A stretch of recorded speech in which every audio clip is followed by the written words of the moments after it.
From Carolla One Studios in Glendale, California, this is The Adam Carolla Show. Adam's guest today, William Shatner. Plus, Jodi Miller returns, and we'll do some news with Chris Loxamana. And now, tired from his weekend at the Cannes Film Festival. He wasn't in France, he just watched a porno marathon of chicks with big cans. Adam Carolla. Yeah. All right. Get it on. Got to get it on. Huh?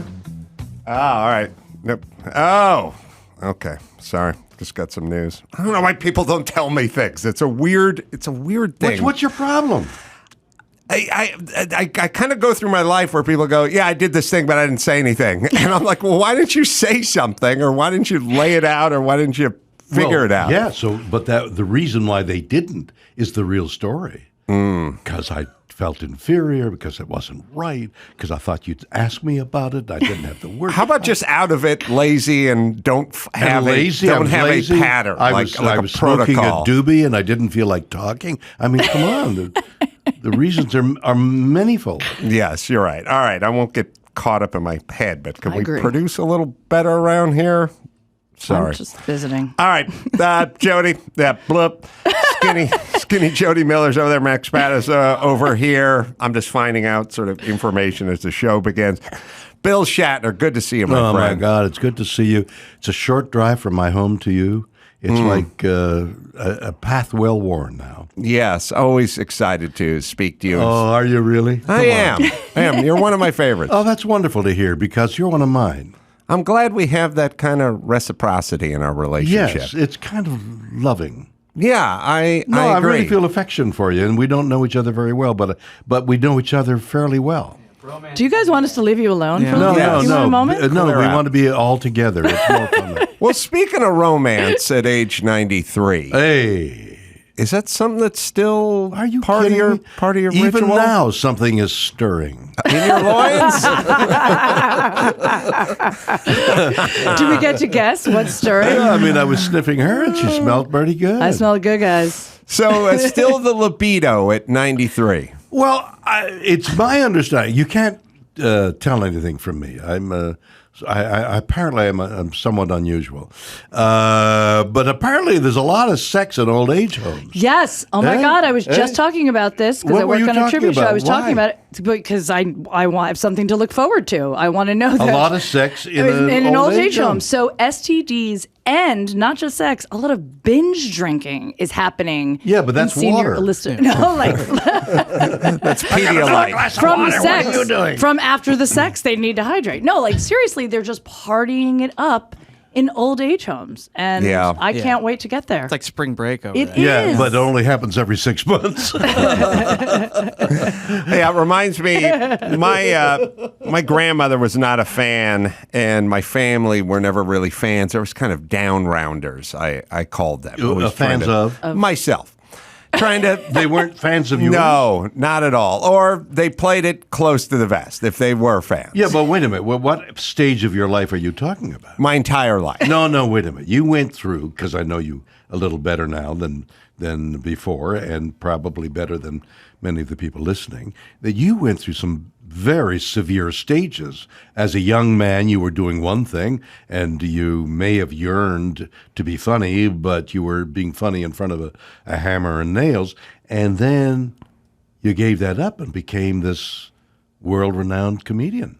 Yeah. That's Mostly that's kind of different, you know. Most world-renowned is most of the San Fernando Valley, but Well, yes, I'll take still, world-renowned. a lot comes out of the San Fernando Valley. No, I'm like one of those sub shops that say world famous GML. It's like, Yeah, but California probably is not. like the sixth largest country in the world. Well, now you're right. I'm just doing to myself what my family did to yeah, me. you're I putting should go yourself along. down. You're when right. You shouldn't. It reminds me of a famous story because you were talking about the old age homes and the retirement homes and all the sex that Yes. was going on. And my grandmother told me when I was about 16, she said, you know, there's old age homes, there's all this sex going on. And she said, and because women die later than men, Yeah. it's like one man Yeah. for every 10 women in Yeah. those places. Yeah. You become the cock in the hen house, you know, Yeah. the rooster So in the to hen speak. house. And I said to her, jokingly, well, at least I got that to look forward to. And she said, what makes you think you're going to be the one guy? My old grandmother was talking about my demise when I was 16. Terrible. No, not only your demise, your insignificant. That's right. Diminution. Yes. Yes. So that reminded me of that. Oh, yes, you do have, dear, because you're a hell of a man now. Imagine the hell of a man you'll be when you're 93. Right. We could write a lyric like that. We could. Yeah. So sex for you is in the cards. No, I hate making love to cards. It's so cold and edgy. You know what I mean? So many paper cuts. Some paper. But And those whistles in your Oh, ear. yes. Are you okay there? But that's the question then. Were you always a guy with a motor and a big appetite sexually, and that did it just diminish a little bit but still put you higher than the average Well, I senior don't know the citizen? average. If you can talk to people and say, yeah, somebody says to you, yeah, you know, I've got a very high sex drive. Well, how do they know? Where's the comparison? You're right. Maybe your sex drive is the same as yours, or maybe it's less. Right. I mean, who knows what the mystery for most people, of course there are schools and people to teach, but what goes on in a bedroom? How do you know what your friend is doing to their friend unless they specifically tell you exactly what they're doing? And you're saying, you do what? They usually do tell you What? exactly what they're doing. They usually do now- tell you? Yeah, Now all they- my friends tell me. Wait a minute. Now they film it, but yeah, back then they used to tell you about Well, So too that's many true. A variables. porno is you find out, oh, yeah, I'm doing that. I'm doing that. it. But you're a man of... I'll give you an example. I'll give you an example. Dr. Drew is a man I of love him. exquisite passion. He's a passionate man. Is he? He'll always tell you that. Yeah. Yeah, he would say, I can't go to a strip club back in the day. And I'd say, yeah, I get in trouble with the old ball and chain. And he'd go, no, I don't think I could contain myself. Oh, I wow. couldn't sit at a strip club and just watch naked women mincing about for 2 hours. I understand what he's saying. And not make a move. Well, Well, can you? Yes, I could. But would you get and paid? have many times. And make a move and fulfill yourself on stage and get paid for it. I mean, why not? You were working in a number of jobs. Why wouldn't being a stud for striptease? I'm just saying, I think we can, all right, here's what we can ascertain. Bill Shatner has a motor and is a lot more active than most people 20 years his junior. That's a fair statement. A fair statement. Well, yes, but it is fair in a way and unfair in another, in that this mystical statement made, there's a lot of sex going on in old age homes. Right. What? Yes. You know, among the gray hairs? I mean, what is that? Yeah, well, there may be many who share your passion for passion. Yeah. But And I'm that's just probably gonna, a lot of what goes on. A lot of passion for passion. I'm sorry, honey. I got to go to sleep now. I got to take my heart. Jeopardy's My heart on. is beating. I got to get my heart medicine. I'll be right back. I feel like the sex probably just happens earlier. But did you see that documentary? The one, it's the assisted living facility in Florida. There was a big documentary on Netflix, and now I'm blanking on it, but I'm sure Dawson's going to find the name for me any second. But it literally all these people, all these couples that move there, it's all they're doing is fucking. That's all they're doing. So we can say fucking on the show? No, Yes. I'm the only one who can actually we say. may. I'm the only one. I was carefully avoiding all the words that I'll see in print tomorrow. Well, we'll shift gears then. You just got back from Australia. Oh, if I got some fun stuff to tell you about. So on Fox on June 5th, there's a new show called and the way I'm reading it is Stars on Mars. Okay, so a group of stars on Mars. It's a kind of an elimination game, and I don't know how you characterize it when celebrities are eliminated one by one. Yeah. Because of the contests and things they have to do. Physical Competition, reality, celebrity. Exactly. So is that that's not like Naked and Afraid where you're facing all these problems and whether you're well taken care of, but you're eliminated one by one if you fail these projects that you're asked to do. So this is a show that looks like it's on Mars. And in fact, the producers went out to the outback in Australia to make it look like Mars. Now, I have walked on Mars. You may look at me in amusement, but I spent a lot of time filming at JPL, Jet Propulsion League, and they have film on the rover that they have brought back, and they've put it into those virtual goggles. So they fitted me with a pair of virtual goggles, and I walked, And you walked on Mars. I looked around, I looked down, I looked up, I looked around, and I was on Mars, which looks very much like the outback in Australia at Cooper Pedy, where the opals come from. That's where all the mines are. That. And they live underground because it's so hot there. Not in the wintertime, which is happening now in Australia, but during the summer, 120 degrees is nothing. And the wonderful, incredible thing, I met a guy, his name is George, opal miner, who was once head of a company in London, went back home where he was born to Cooper Pedy to pick up opals. Well, he used to do that as a kid, make some money and have some fun, then go off wherever he was doing. But opals are lying around if you know where to look, and it's having to, and knowing where to look is part of the problem.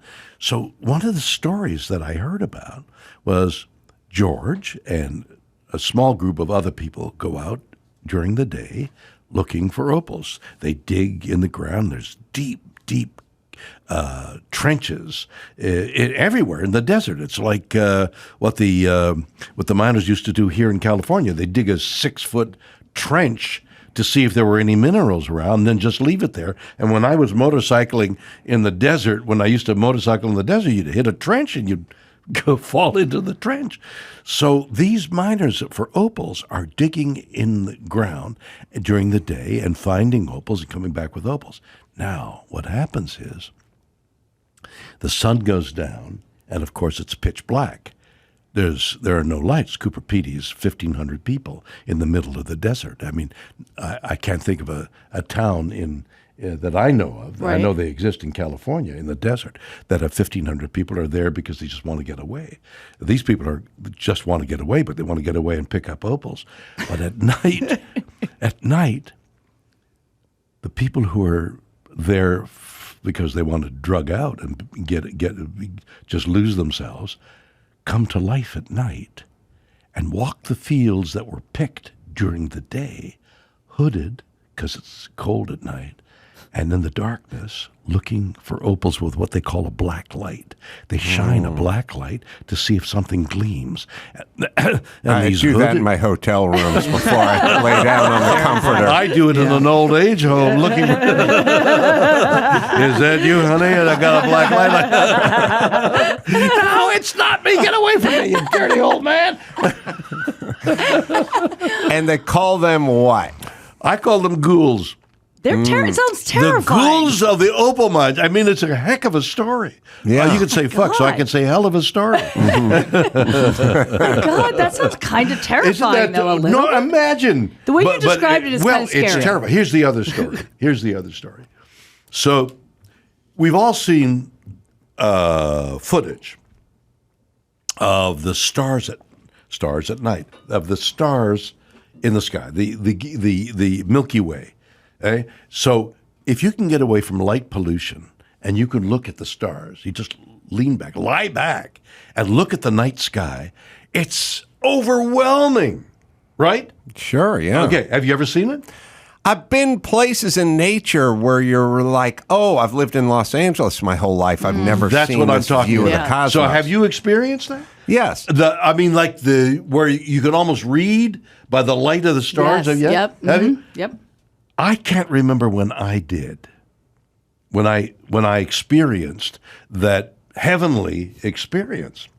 So I'm in Cooper Pedy, and I've got access to cars and stuff like that because we're shooting this show. And I said, I want to go out where it's pitch black, where we can just sit down and look at the sky with this overwhelming number of stars and planets and galaxies.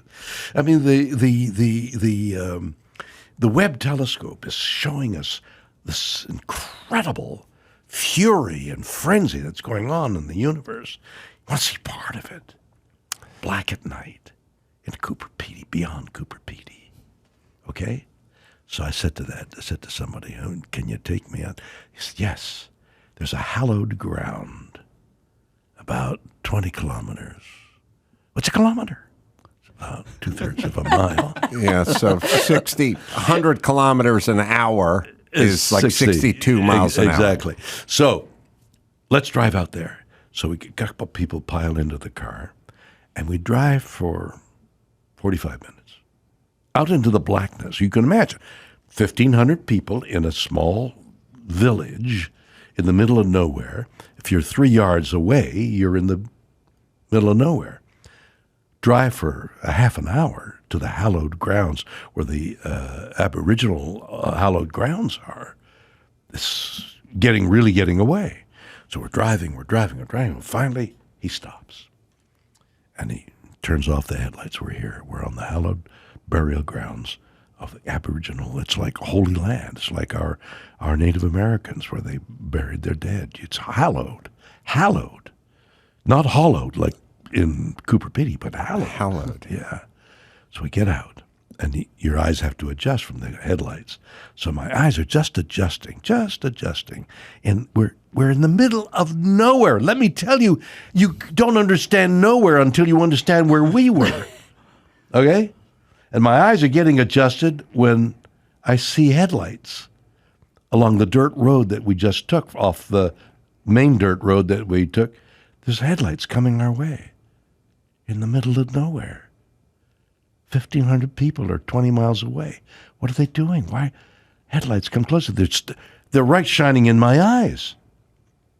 And finally, the car stops, like right beside ours. The headlights are looking at us, and there's an Asian couple who's coming all the way from Asia to be on the hallowed line to look at the skies. And I went, oh, yes, you're here. The headlights, the car spun around, and away they went. And they disappeared from view, and my eyes slowly adjusted, and I saw the magnificence of the heavenly bodies. Wow. Is that a good story? That's a great Yes. I want to know So the story that's a of that new Asian story. couple. What story are they telling? They're saying They're like- we went on hallowed ground, and we heard them. We heard the voices of the dead. They're probably saying from the streets of Manhattan to the hallowed grounds of Australia, Cooper we Pedy. get bashed wherever we go. There was Shatner waiting for I us. can't get was away waiting from for that us. guy. Every old home I go into, there's Shatner. And was it a view of the stars that you've never been exposed to before You know, this? I remember when I was 13 years old, and I was at a camp for where parents send their kids to camp for 2 weeks, and I was maybe 6 or 7 or 8, something like that. And I remember sitting on a log, coming out after dinner, sitting on a log and looking up at the sky. This is in the country in Quebec and around Montreal, and I hadn't seen the sky. And I looked up and I fell over backwards on the log. I landed on my back. I was so overwhelmed. And, it's if you have some dim understanding of the distances and the amount of energy that's going on and how mysterious space is, how strange the when I say fury, there are forces going on that are unknowable or that we don't know about. Just the way stars are made and born and destroy themselves is beyond comprehension. Do you believe in God? See, that's a weird question. I know, it just popped into my head. Right. Well, what does God that? put it Well, there. what does that mean? God. What is God? I don't know, like in a traditional sense. No, well, then that's in a religious sense, and there's a guy dressed in Elizabethan or medieval robes. Yes. Pointing a finger at me. You didn't grow up that way. Right. No, Or I don't did you? believe that. Yeah, I'm but I with you. believe in the mystery of nature. Well, here's another question, which is, would you have had this interest in the cosmos and the stars and space in general if not famous for the role of Captain Kirk? I don't was it know. always roiling around in your Well, head and then this role came about? Or I don't know, Adam, whether it's a matter of age.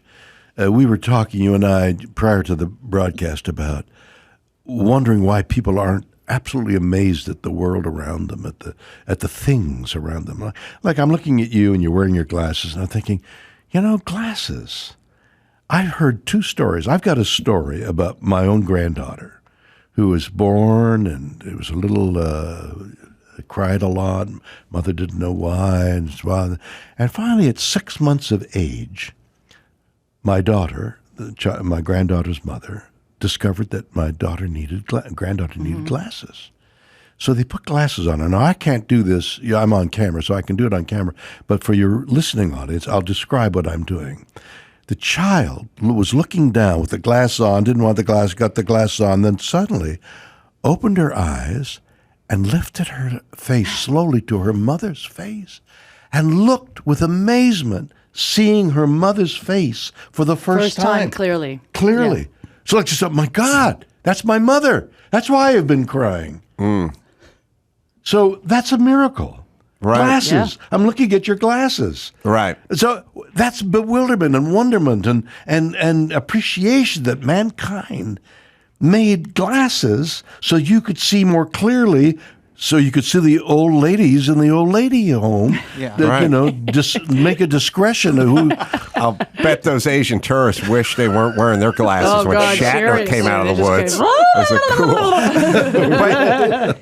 But that's for you to appreciate and me But to so you're appreciate. saying, And- did I have that? I don't know whether I had that odd thing about everything. I mean, this microphone and that camera, that's awesome, man. Yeah, I agree, but I feel like it's overwhelming for a lot of people. Like they would have to stop every 3 feet and marvel at Yeah. something. and But they most could people- marvel at their fingernails. I mean, it's just everything is to be marveled at.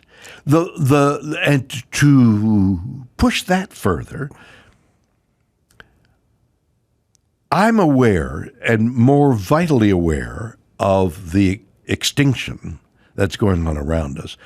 I've always been an ecologist. I read Rachel Carson's book, The Silent Spring. 60 years Ecology is what they used to call.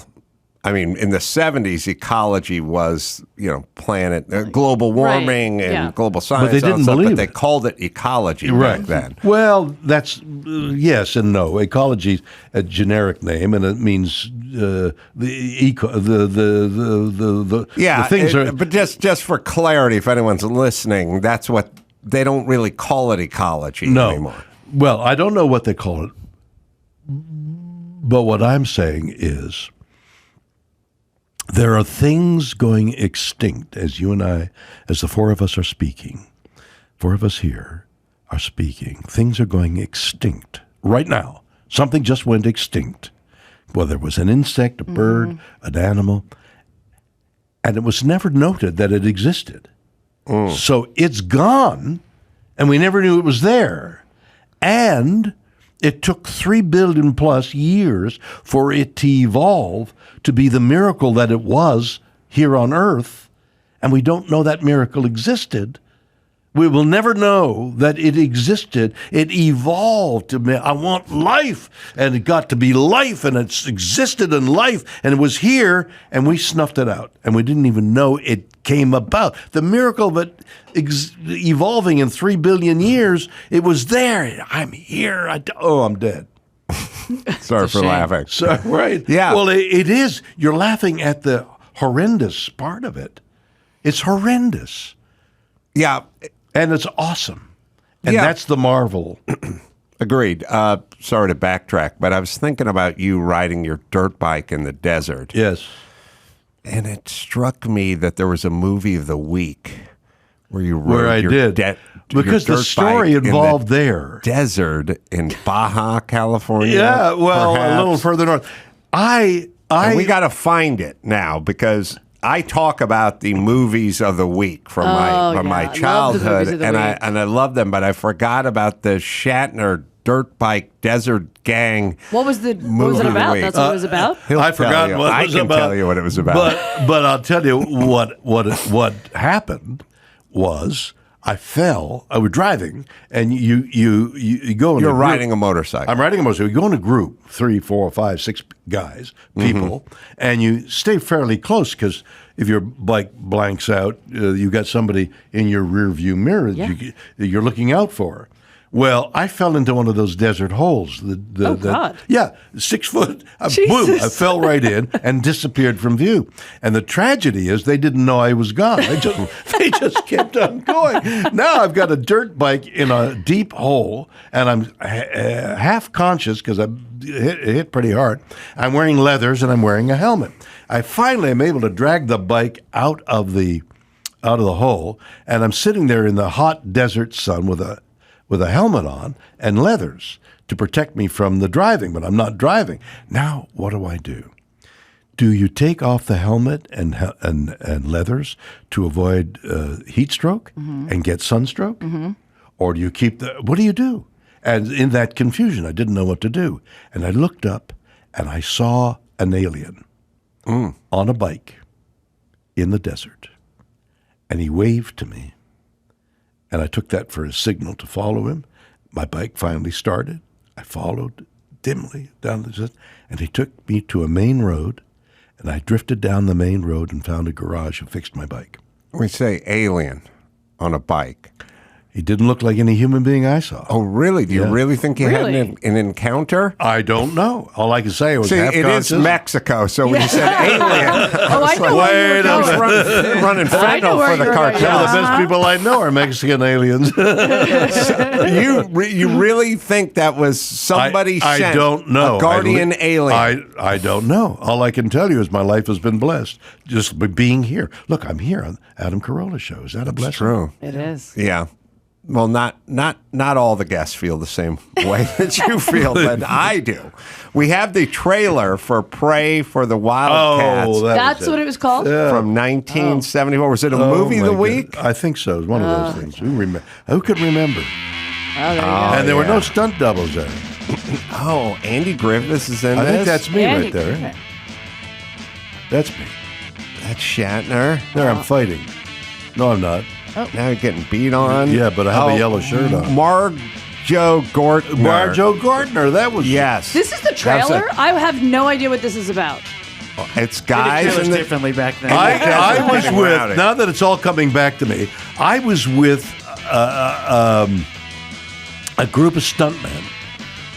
Andy Griffith. Look how young he was. Oh, Shatner. you. Robert Reed. Mr. Brady. Margot Gortner. Deep call. Angie Dickinson. September 9th. Coming Yeah. to a video near you. That probably wasn't the trailer. It says trailer. Excellent. I understand, but there's a lot of stuff on the internet. Would you that's know like, what that this was is about? this. Would you just assume that was about a biker gang? I'm polluted and corrupted because I kind of know the story. It was kind of Wild Hogs before Wild Hogs was Right, Wild but Hogs. for me, the great story was I was with a group of stunt guys who were expert. Bud Ely, God, I haven't felt that name. I would never have. I don't know why I could remember that name. Bud Ely was a stuntman who had won so many of the dirt bike competitions, Baja and all that kind. He was like a genius on a dirt bike, and so shooting that film, he would wear a helmet camera. They had one in those days, big, heavy, and he would be looking at me. I'm trying to stay on the bike, go as fast as I can. He's not even looking at the trail. He's got the camera pointed at me, Oh my God. and I'm thinking, my God. Well, how much more advanced is he than I, who think I'm hot shit motorcyclist? Did you learn how to ride for that movie, or did you already know I was how? always interested in bikes and speed and all that kind of thing. you kind of get the same thing from going fast on a horse through the desert. You know, you do. Oh, I love There are horseback riding. I've got a one story leads into another. I've got an event coming up on June 3rd. Well, it's for the week of June 3rd, which is a Saturday. On June 3rd, the Saturday night, but starting Wednesday, Tuesday of that week, Tuesday, Wednesday of that week, so that would put you with June 1st to June 4th. The Hollywood Charity Horse Show is this charity I've been running for 35 years. I think I've been there. I think you have. And so we've got Dwight Yoakam singing for us. Oh, and love a Dwight. dinner. Yeah, he's a great guy. And so I've been putting on this thing that benefits children and veterans for 35 years, raising anywhere between $400,000 and $500,000. Not a big sum when you think about how charities are run, but if you do it every year for 35 years, you've raised millions of dollars for kids, for veterans, and it's happening. And that's what's happening June 3rd at the Equestrian Center here in Los Angeles. Yeah, it's probably about a mile and a quarter from here. Yeah, right here. Right. Yeah. Where we're Let me just, while I've got you, Yeah. let me. Well, I'll let you confirm those dates. We need I to have take it. It's a... not so much the dates as the. It's sold out as well. It's horseshow.org for more information on that show. It's the sponsors I wanted to get it. Priceline.com. It gives us money. Bank of California. Bank of California. What else you got there? 260. Well, I'll tell you what we'll do. We'll take a quick break. That'll be helpful. And then we'll come back and we'll hit the plugs. And then I have questions because Jim Brown just passed, and it struck me. I You loved must him. have crossed paths. Oh, with Jim many Brown. times. I have a Jim Brown story as well. I tried to tackle him once. We'll do that right after this. Allegiance Gold. Heard of the digital dollar? It's the Fed's latest scheme to control your money and your privacy. As the real owner of your digital dollars, the Fed could control, manipulate, and steal from you. Is there any reason why you think they wouldn't do that these days, after all you've heard over the last few months on the news? Protect your financial future and privacy with real gold and silver from my friends at Allegiance Gold. Throughout history, there is only one universal currency, gold. Allegiance Gold can help you protect your IRA, 401k with physical gold and silver, or have it delivered securely to your door. Allegiance Gold has the industry's highest rating, 5-star with TrustLink, AAA with the Better Business Consumer Alliance, and A+ with the Better Business Bureau. It is Allegiance Gold, right, Dawson? Get up to $5,000 in free silver on a qualifying purchase when you visit protectwithadam.com today. Or give them a call at 844-213-ADAM. Don't wait for your privacy to be taken away. Protect your future with Allegiance Gold. Visit protectwithadam.com or call 844-213-ADAM. First, they're Simply Safe. Spring is here and vacation season is coming up next. And before you pack your bag, secure your home with Simply Safe. I use it. We all use it. I told you a million times, peel and stick up and running in half hour. Order it online. Make a custom kit, a custom system for your home. Only Simply Safe offers Fast Protect technology. Allows agents to visually verify the threat is real and convey eyewitness evidence to 911 for fast police dispatch. And they also have financing through a firm. You can pay over time in installments that fit your budget. Customize your home's perfect system in just a few minutes at simplysafe.com/Adam. Go today for a free indoor security camera plus 20% off your order with interactive monitoring. That's simplysafe.com/Adam. There's no safe like Simply Safe. In celebration of Jim Carolla's upcoming 92nd birthday, here's a list of 92 things Jim Carolla has never done.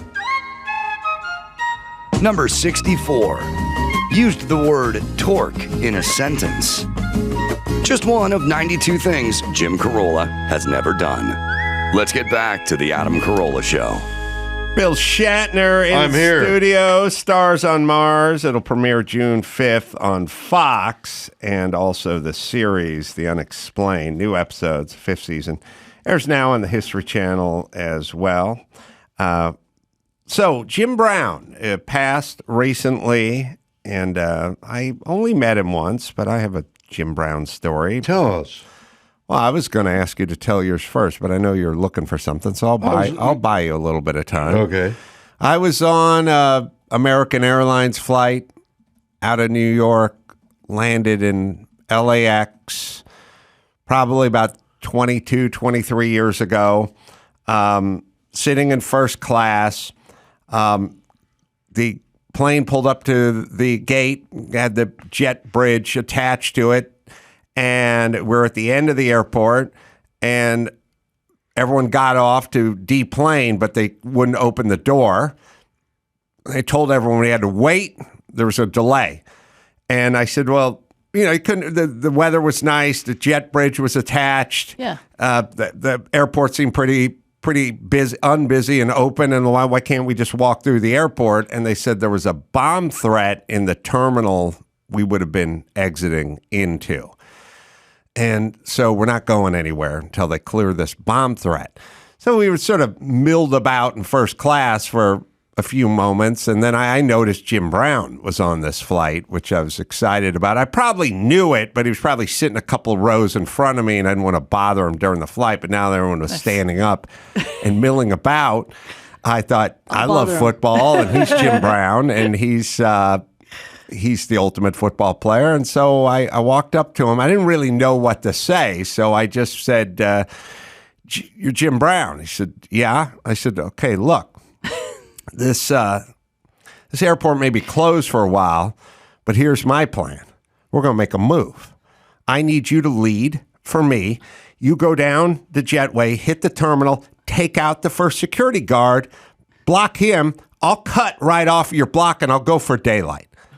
And he just looked at me and he went, I don't block for anybody. Nice. This was a joke, Jim, that you could have probably gone along with, but Right. But also, it's he was very serious. Insight into a premier running back who says, I don't block for anybody, because they're supposed to. Yes. Give the other guy a chance. Yeah. So you have a Jim Brown story? That was my only Jim Brown story. I was doing something with him, and I was being enthusiastic and pointing at him. And I pointed a finger at his chest, like I hit his chest with my finger, okay? And my finger curled. It was so dense that the bone was so, his chest was so, it was like hitting a wall. But, hitting a wall doesn't make it, because there's a little give in the flesh. It's like a pool table. That's how hard. Yeah. If you were going to make a point and go to the pool table and point your finger at the pool and hit the pool table with your index finger, and I'm telling you, and then your nail kind of comes off. You get a little flex with the felt, but then you hit the slate. That's it. And and it's all there. I'm working with it. That's where it was. For God's sakes, guys, how do you do that? You have a gun. It's amazing. Not a finger. No, that's my finger. I had a growth at the time. It's so crazy. He was on T.J. Hooker. Oh, he was on T.J. Hooker. I love T.J. Hooker. Anyway, I poked him in the chest, and my finger crumbled, and I realized, we're not that separate in height. He's like 6 feet. I'm 6'2". Yeah. But we're basically, the same height. Yeah. But the density was different. And how do you acquire that density?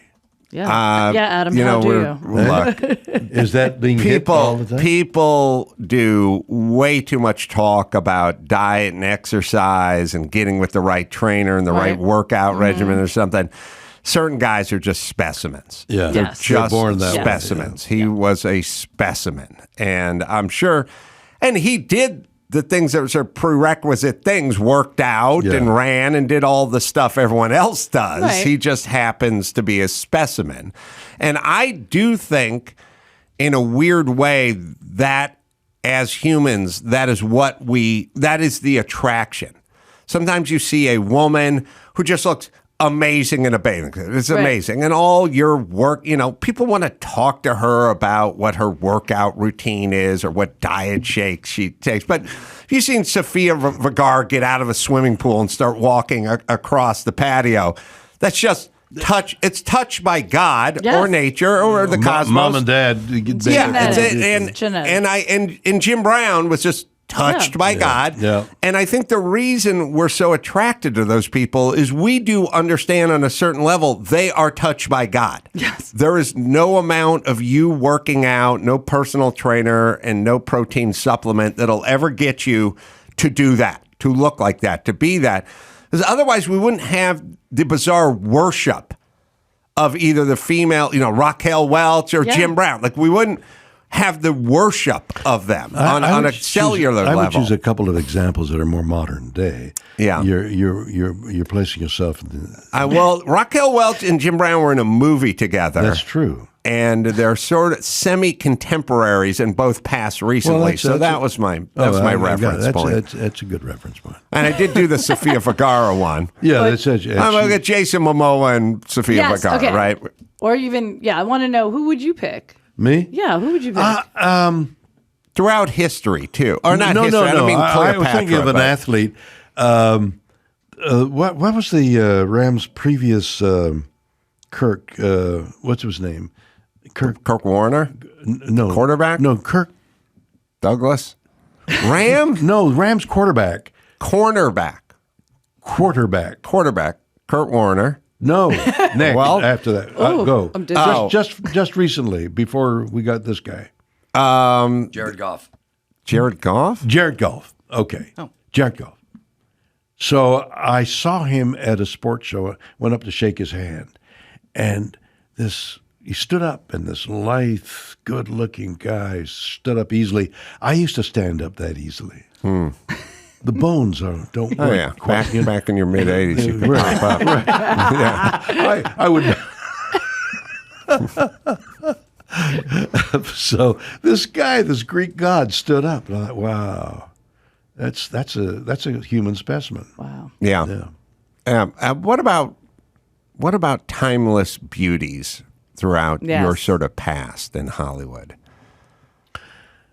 Well, you could say, "Oh, she's a good-looking older woman," right?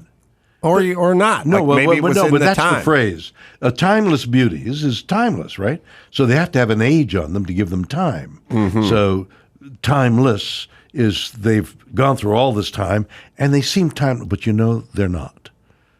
They're a little lined. They got gray hair. Well, when I droop a little. when I say I don't know whether there's timelessness in female beauty. When I say, now you sound like Don Lemon.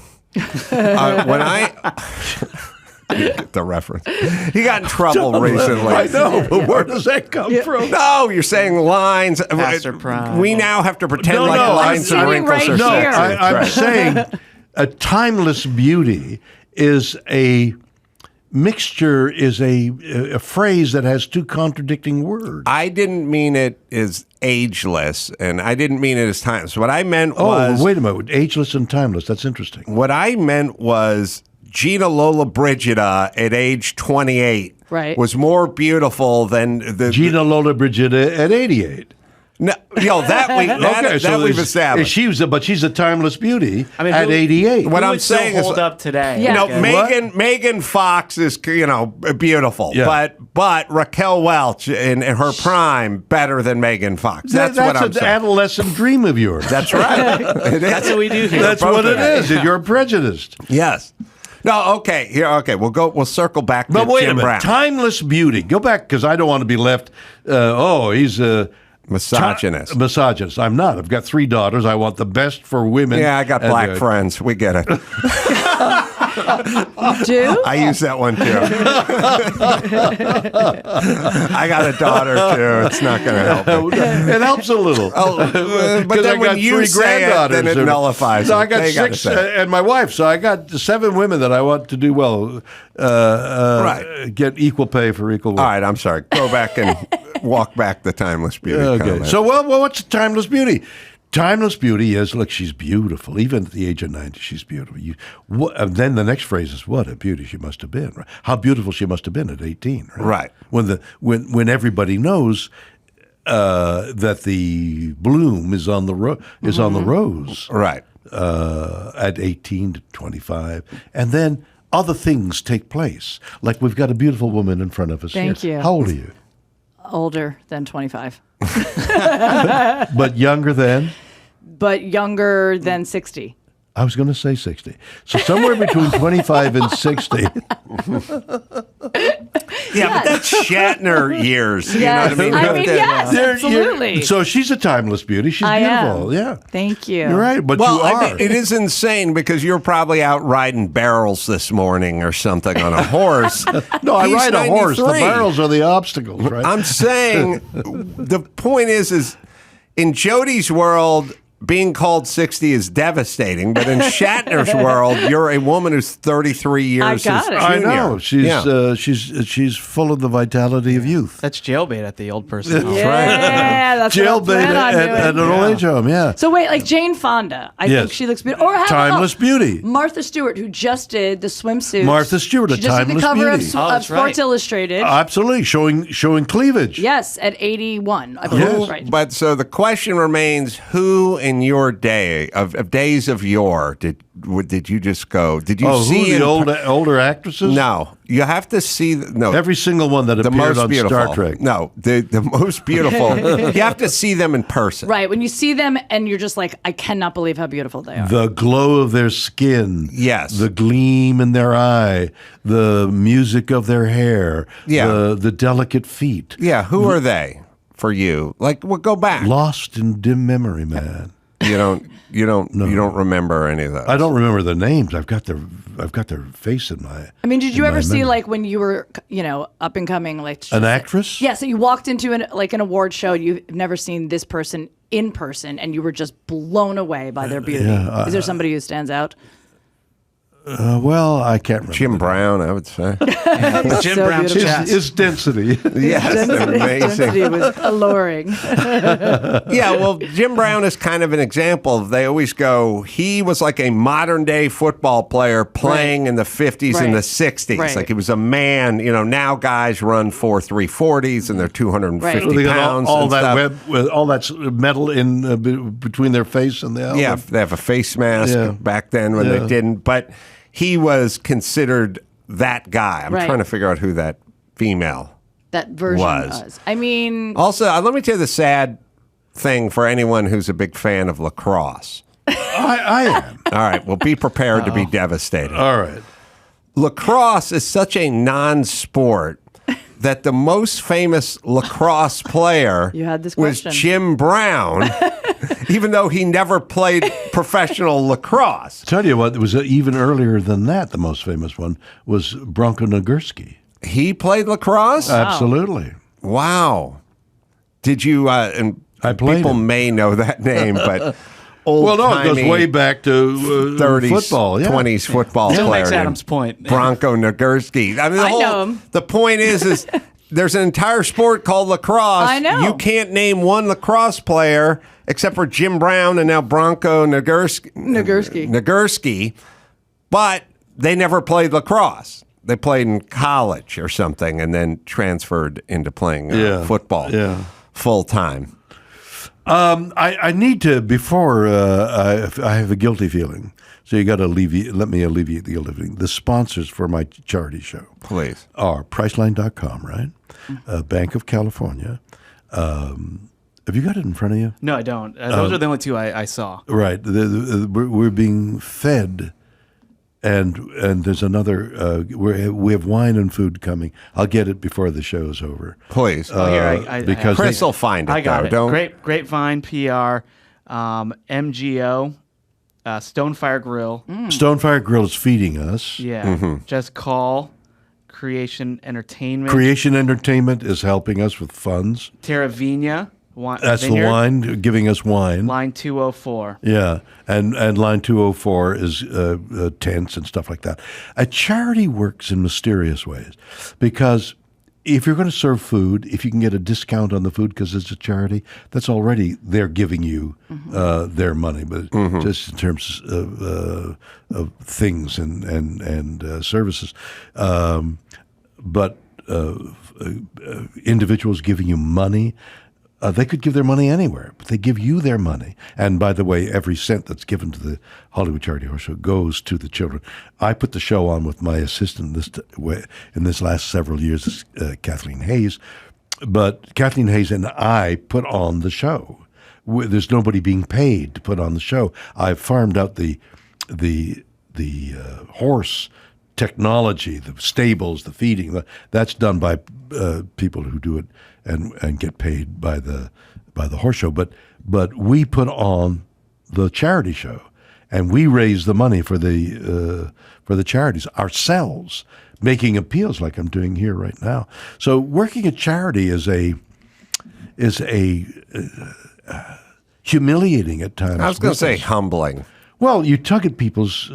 You bother people that do stuff they don't want to do. I'll call you tomorrow. Okay, call me tomorrow, and they don't answer because they know I'd like some money. There. Shaq, yeah, I know. We've all been we there. need one of your shoes. We're doing an auction. Come on, Shaq. Right. I just said one of them, which is the same as both of them, because now you just have one shoe, unless he toggles back and forth between the right and the left for charity. Well, then they ask for your toggle. Did now what are you on your fourth marriage? Third? Why? Well, how do you get from charity? What? Give me the leap from charity to fourth marriage. I was thinking about it. But I've been charitable in marrying them and then having a divorce. It could be a form of charity. Yes, you know, given my personality. Now, you're so interested. Okay, maybe this is cathartic, but I'm very interested in things as you are, and I end up spouting off a lot of did you know, and it annoys most women. They're not interested in it. They don't care. But you're asking about did you know, and you point to some object on your body. No, and that pisses them off, man. Yeah. Have you found women receptive to you and your never-ending quest to understand the universe? Yes. Okay. Because it's if you can intrigue. Yeah, absolutely. I totally would. Yeah, believe that. If I you want to can know intrigue, things. do you know what Lagrange is? It's a ZZ Top song. Is that a It's what? restaurant? It's a ZZ Top song. No, It's a restaurant. No. Interesting, right? Yeah. Would you have a drink with me after the show, and I'll tell you about Lagrange? Yes. See how it works? Mm-hmm. Lagrange. I'm sure it's all those other things that you mentioned. This is a ZZ Top song called Lagrange. Oh yeah, no, it's not with it at all. The Webb telescope is parked in an area called Lagrange. In Texas? No, up 1 million miles in space. There are eddies of gravitational force that are less powerful than the tug between the sun and the earth. So some of these eddies are called Lagrange, and the Webb telescope is parked in an area where there's less pull on it, so it uses less fuel to keep it in orbit. Now, that just found that out some time ago, but I thought, what a weird, strange, how would they find that? How would they know where it was? How would they get it to it? Kayaking. Do you ever kayaked? Yeah. So, you kayak down the river. Mm-hmm. Did you ever wonder how the Native Americans and people who kayak or canoe, how do they go up the river? Don't know. Along the edges, see, if I got you intrigued, you want to have dinner? You want to have dinner tonight? I do. I'll tell you about it. Yeah. Yeah, I really like you. Along the edges, it flows the other way? Because of the friction, there's an opposing current. Now, it may be still, or it may be in opposition to the current, but it's an easier way of paddling upstream by sticking close to the shore. Yeah.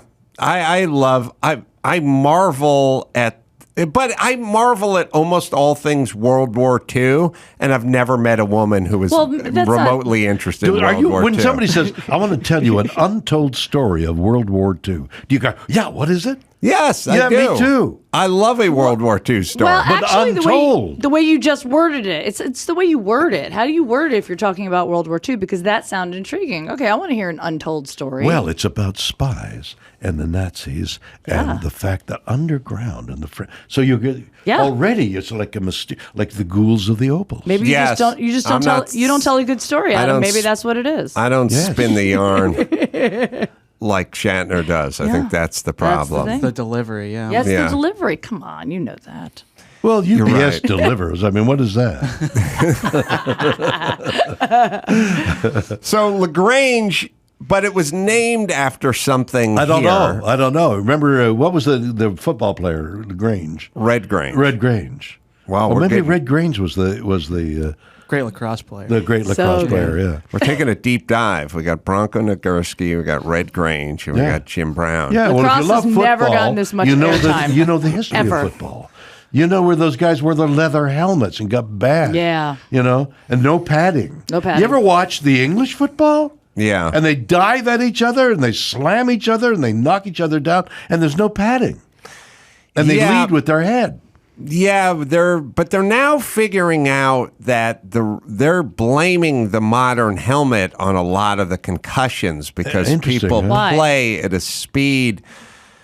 Because it hits inside so hard? Well, because it's hard to, first of all, it itself is hard. It speeds up the game and it gives them a sense of being invulnerable and invincible, but yet they are being concussed. So it's sort of like saying, back before there were airbags and crumple zones in cars, people drove more carefully because an accident could mean death. You know what I mean? Now there's a veneer of safety. Mm-hmm. I wonder if that's true. Do you know that whether that statistically is true or not? I just shit it out, really. But I thought you would go along with it. Yeah, no, because I was driving it. a fast car on a series. I did a series located in Los Angeles called T.J. Hooker's Cop Series. Oh, yeah. I loved it. One of my favorites. And I was driving these purported police cars 90 miles an hour and slamming on the parking brake so that it would slide. It said it would e-brake slide. Yeah, kick the rear end out. Exactly, and govern the speed of when you would stop with your foot brake. Right. So you had to get used to it. So now, does that?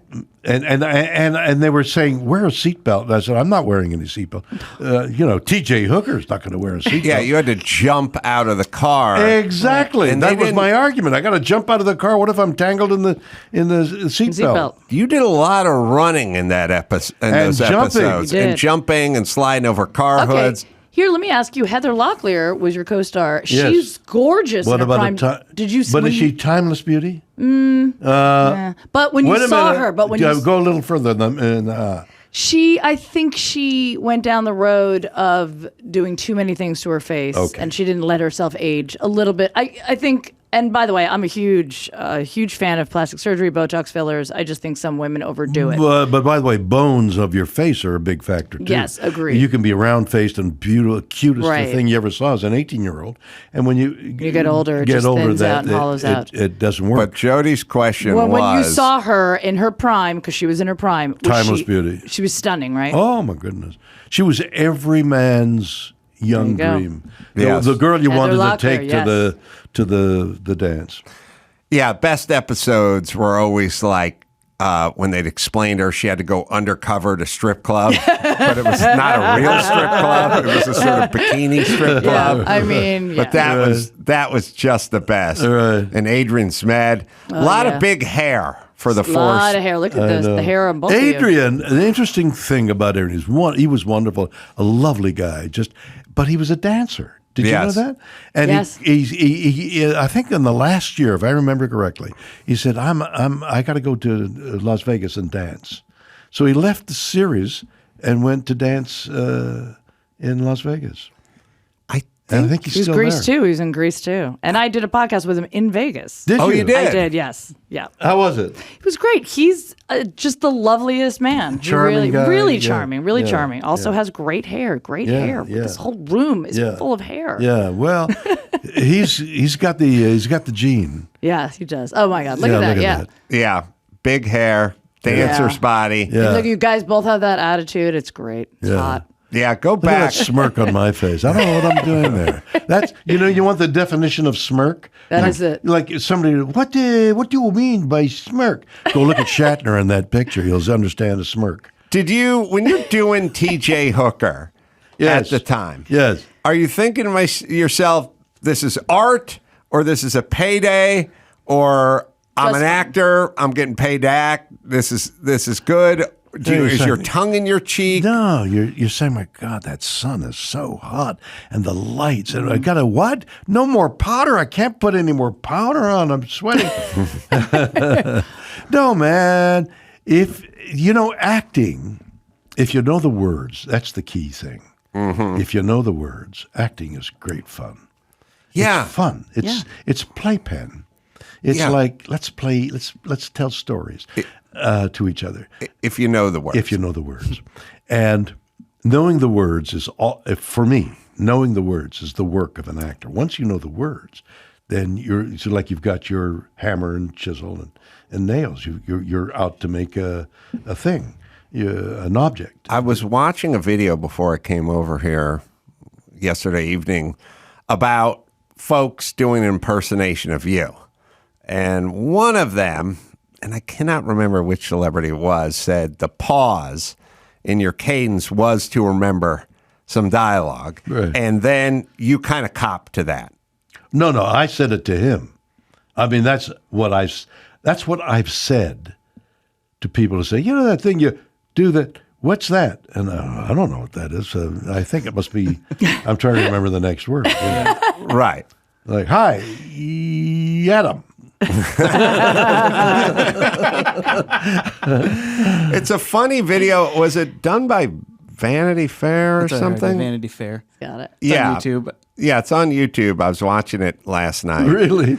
Yeah, I thought it was clever. I thought it was funny. And what a feather in your cap, Yeah. even if the bird's now extinct, that you have so many people who do an impression of you. It's weird, isn't it? It is. Because and- in the beginning, when they were Yeah, I was doing gonna say, that, did it- I'd turn to my then wife and say, are they doing me? Because I always thought, did Jimmy Stewart, which is now long gone, listen, Adam, I wonder, does he know that I'm doing Jimmy Stewart? who everyone used to do. Everyone. I used was to- sort Well, of Jimmy everybody Stewart, used to John do- Wayne, you know, there were, John Wayne. Yeah. But did those guys know? I had dinner with Lee Robinson. let's see, What was Robinson? Jackie, No, the wonderful actor. whose last name is Robinson. Craig Robertson. Robertson. Yeah. Oh, all right. I think I'm all right. Yeah. See. Yeah, see, exactly. Yeah, see? Yeah, but I don't think it was Robertson. It was shit. Yeah, no, it wasn't shit either. It was two initials. It was initials Yeah, in front. T.J. yeah. Hooker. Yeah. So I said to him, 'cause Edward G. Edward G. Robinson. Edward G. So I Robinson. said, Eddie, do you know that you go yeah? Mm-hmm. And he said, I go yeah. Every gangster impersonation, like, yeah, Yeah, listen, boys, yeah. here's what to do. 22 skidoo. You see when the yeah. coppers come around, yeah. They were doing him. So Yeah, you it's like go, Bugsy Malone. Edward there he is. G. It's funny. I thought there was two initials in there. It was Edward G. Robinson. Right. You had dinner with him. I had dinner with him in his house. Oh, wow. Which was, he took me, he had a... What year do you think this was? Oh my God, 1872, just after the Civil War. Uh-huh. I don't remember, but I had done something with him, and he invited me to have dinner with him, and he took me to his art exhibit, which he had. What's the famous name? Guggenheim. Guggenheim. How did you know it was Guggenheim? You said famous art. He said famous. Yeah. Okay. So he And had I'm replica. dialed in that people never really give He had me a replica credit of the for. Guggenheim Museum. He People had think a I'm just a fucking idiot who talks all day. But You're not a fucking idiot. the reason I get all your references is because we have the same time slot. there. That's right. So Guggenheim, he had a minor version of the Guggenheim Museum in his backyard. And that's where we had dinner, where he was pointing out all his beautiful paintings, which he thought of as his children. And That's Whistler's mother over there. There's my Picasso. Picasso. That's when, And then the tragedy was he got a divorce. Which, and he had, as he said, I had to let go several of my children. the artworks. Paintings, Yeah. So I don't think so. When you hear people doing you, it doesn't sound to you. No, like I don't do that. Do I do like that it's here? you. Am I doing that here? No. Am I? No. I'm not doing that here. No, you're not. No, when people do that, when you say, "Oh, this person looks like you," they don't. Right. They go, "They don't look anything like me." Right. Like they get really defensive about it. Well, because they're ugly. Yeah, I was going to say if they're usually. attractive, then They're you're like, so yeah, I can see ugly. that. Yeah, The Michael Myers mask is off of Yes. Shatner's face. that's true. oh, you did a movie together called Outrage with Paul Newman in 1964. What? Who? You did I a was movie? Edward G. Robinson, or Yeah. are we still on? No, that was Edward G. Robinson then as well. So Paul Newman, Edward G. Robinson, Con and man. Shatner. Like the preacher. Howard De Silva. The Do you remember preacher. Howard De Silva? No. Oh, wonderful guy. You guys were in a movie together. Yeah. 64. I mean, Paul Newman was not quite Paul Newman there, but he was working. getting there. But did you? Well, he was a big star. But let's not diminish his star. I'm not Just at because all. I I'm was just in the saying movie, he wasn't. You want to diminish it? He was in wasn't a a- movie with Shatner too. That was long before he had. Obviously, he hadn't broke yet. Right.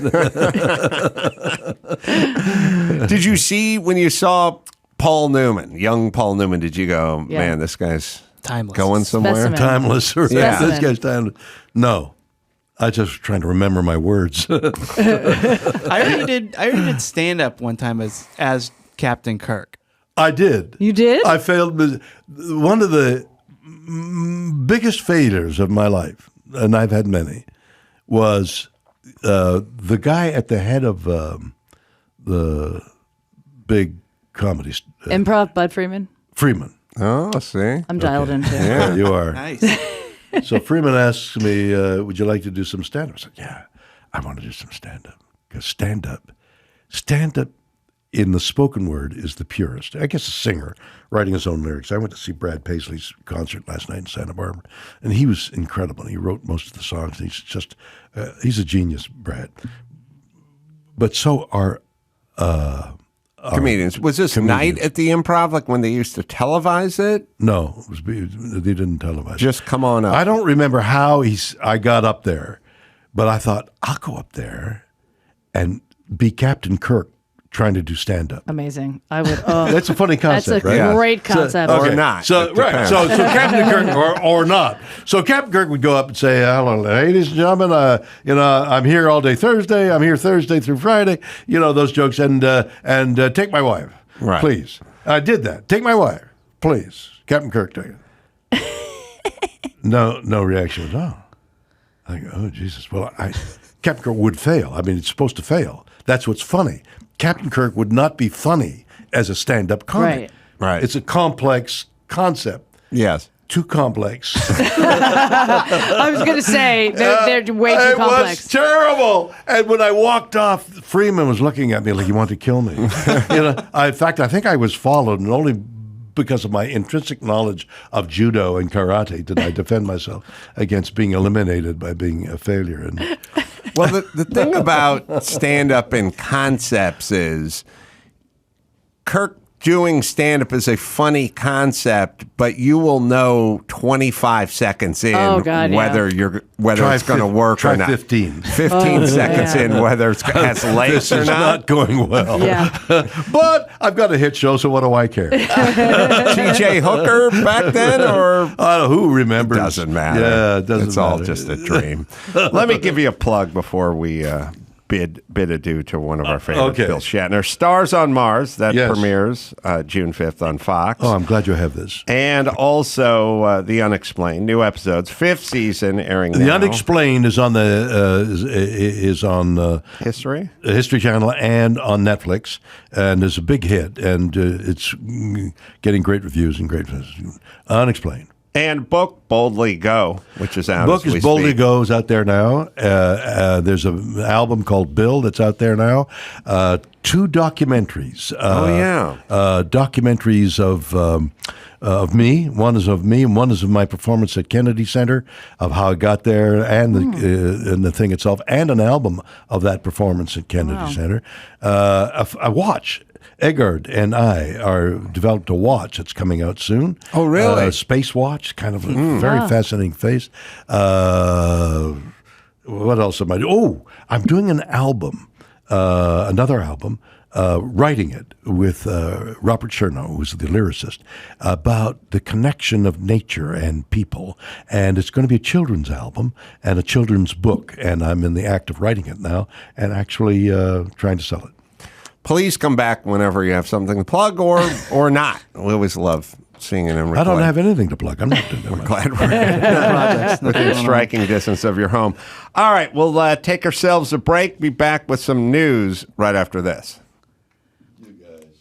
Viator experiences are what people love most about travel. I mean, God, taking my son fishing in Alaska, that was so amazing. I'll never forget it.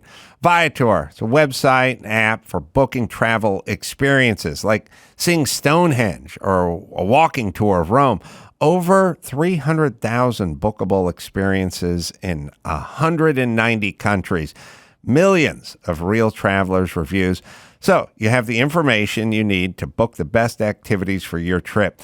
With Viator, there's always flexibility and support with free cancellation, payment options, and 24/7 service. So let's get out there and experience life, shall we?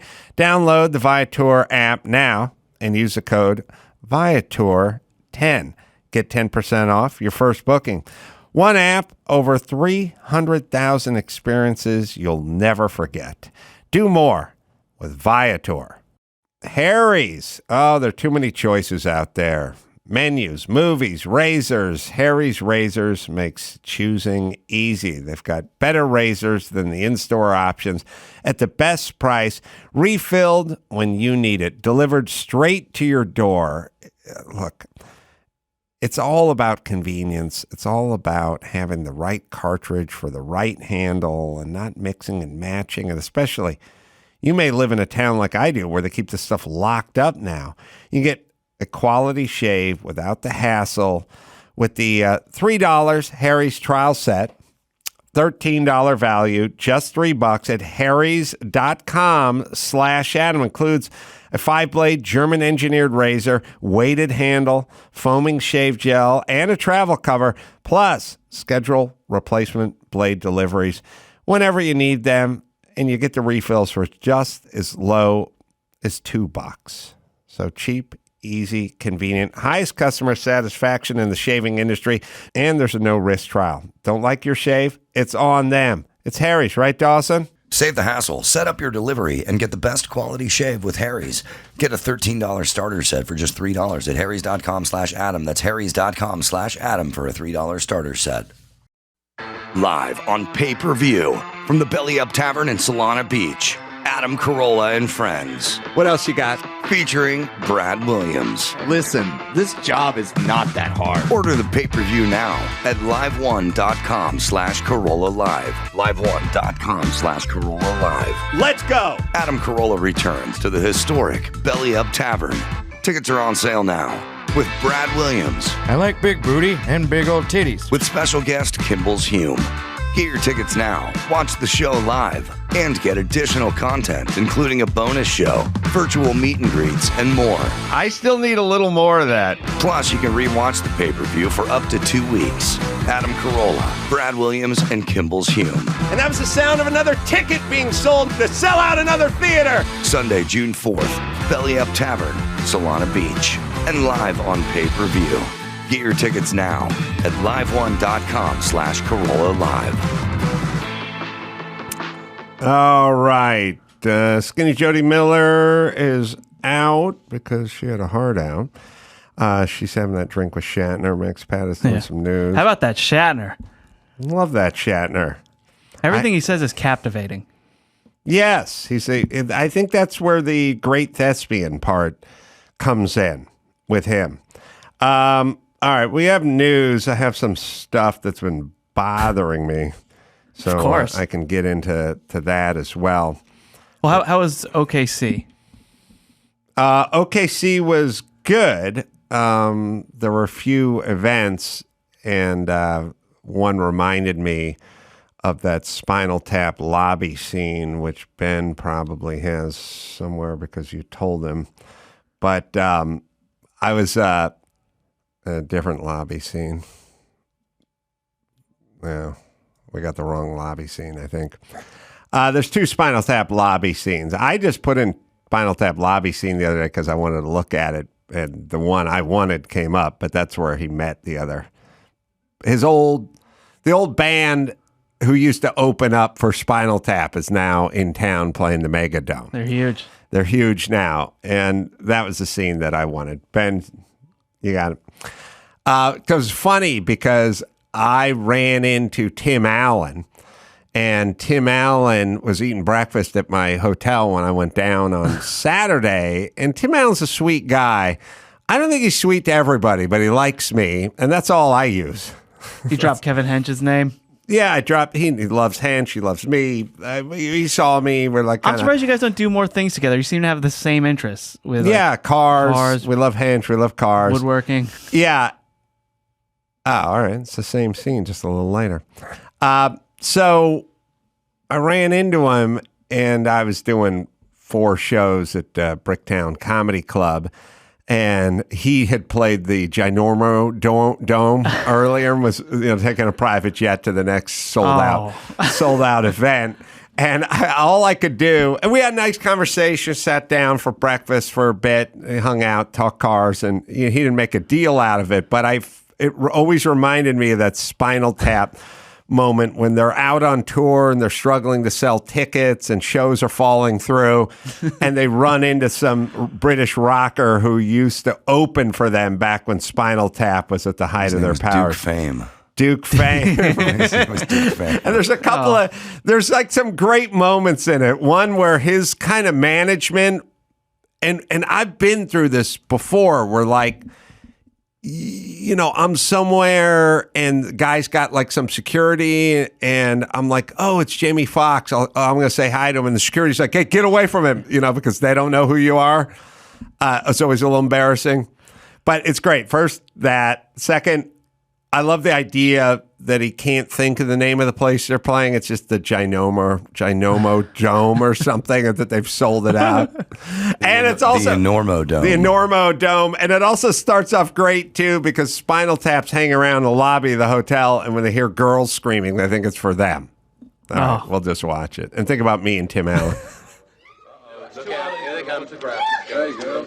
Same habit, Spinal Tap. Spinal Tap. Listen, we'd love to stand around and chat, but we gotta sit down in the lobby and wait for the limo. Okay, All right, now play the wrong version. Wrong version. Let's stop it. Play the version that's in the movie.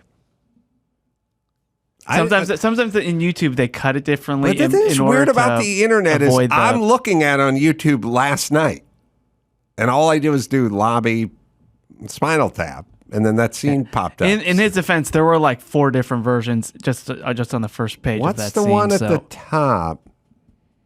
Well, also you can watch it and go, that's a bad cut. Like that may not have been the cut from the movie, but anyway. But I understand what you're saying. I mean, yeah, I don't know. It makes me laugh. Oh, here it is. Well, turn the sound up, please. Look out, here they come to grab you. There you go.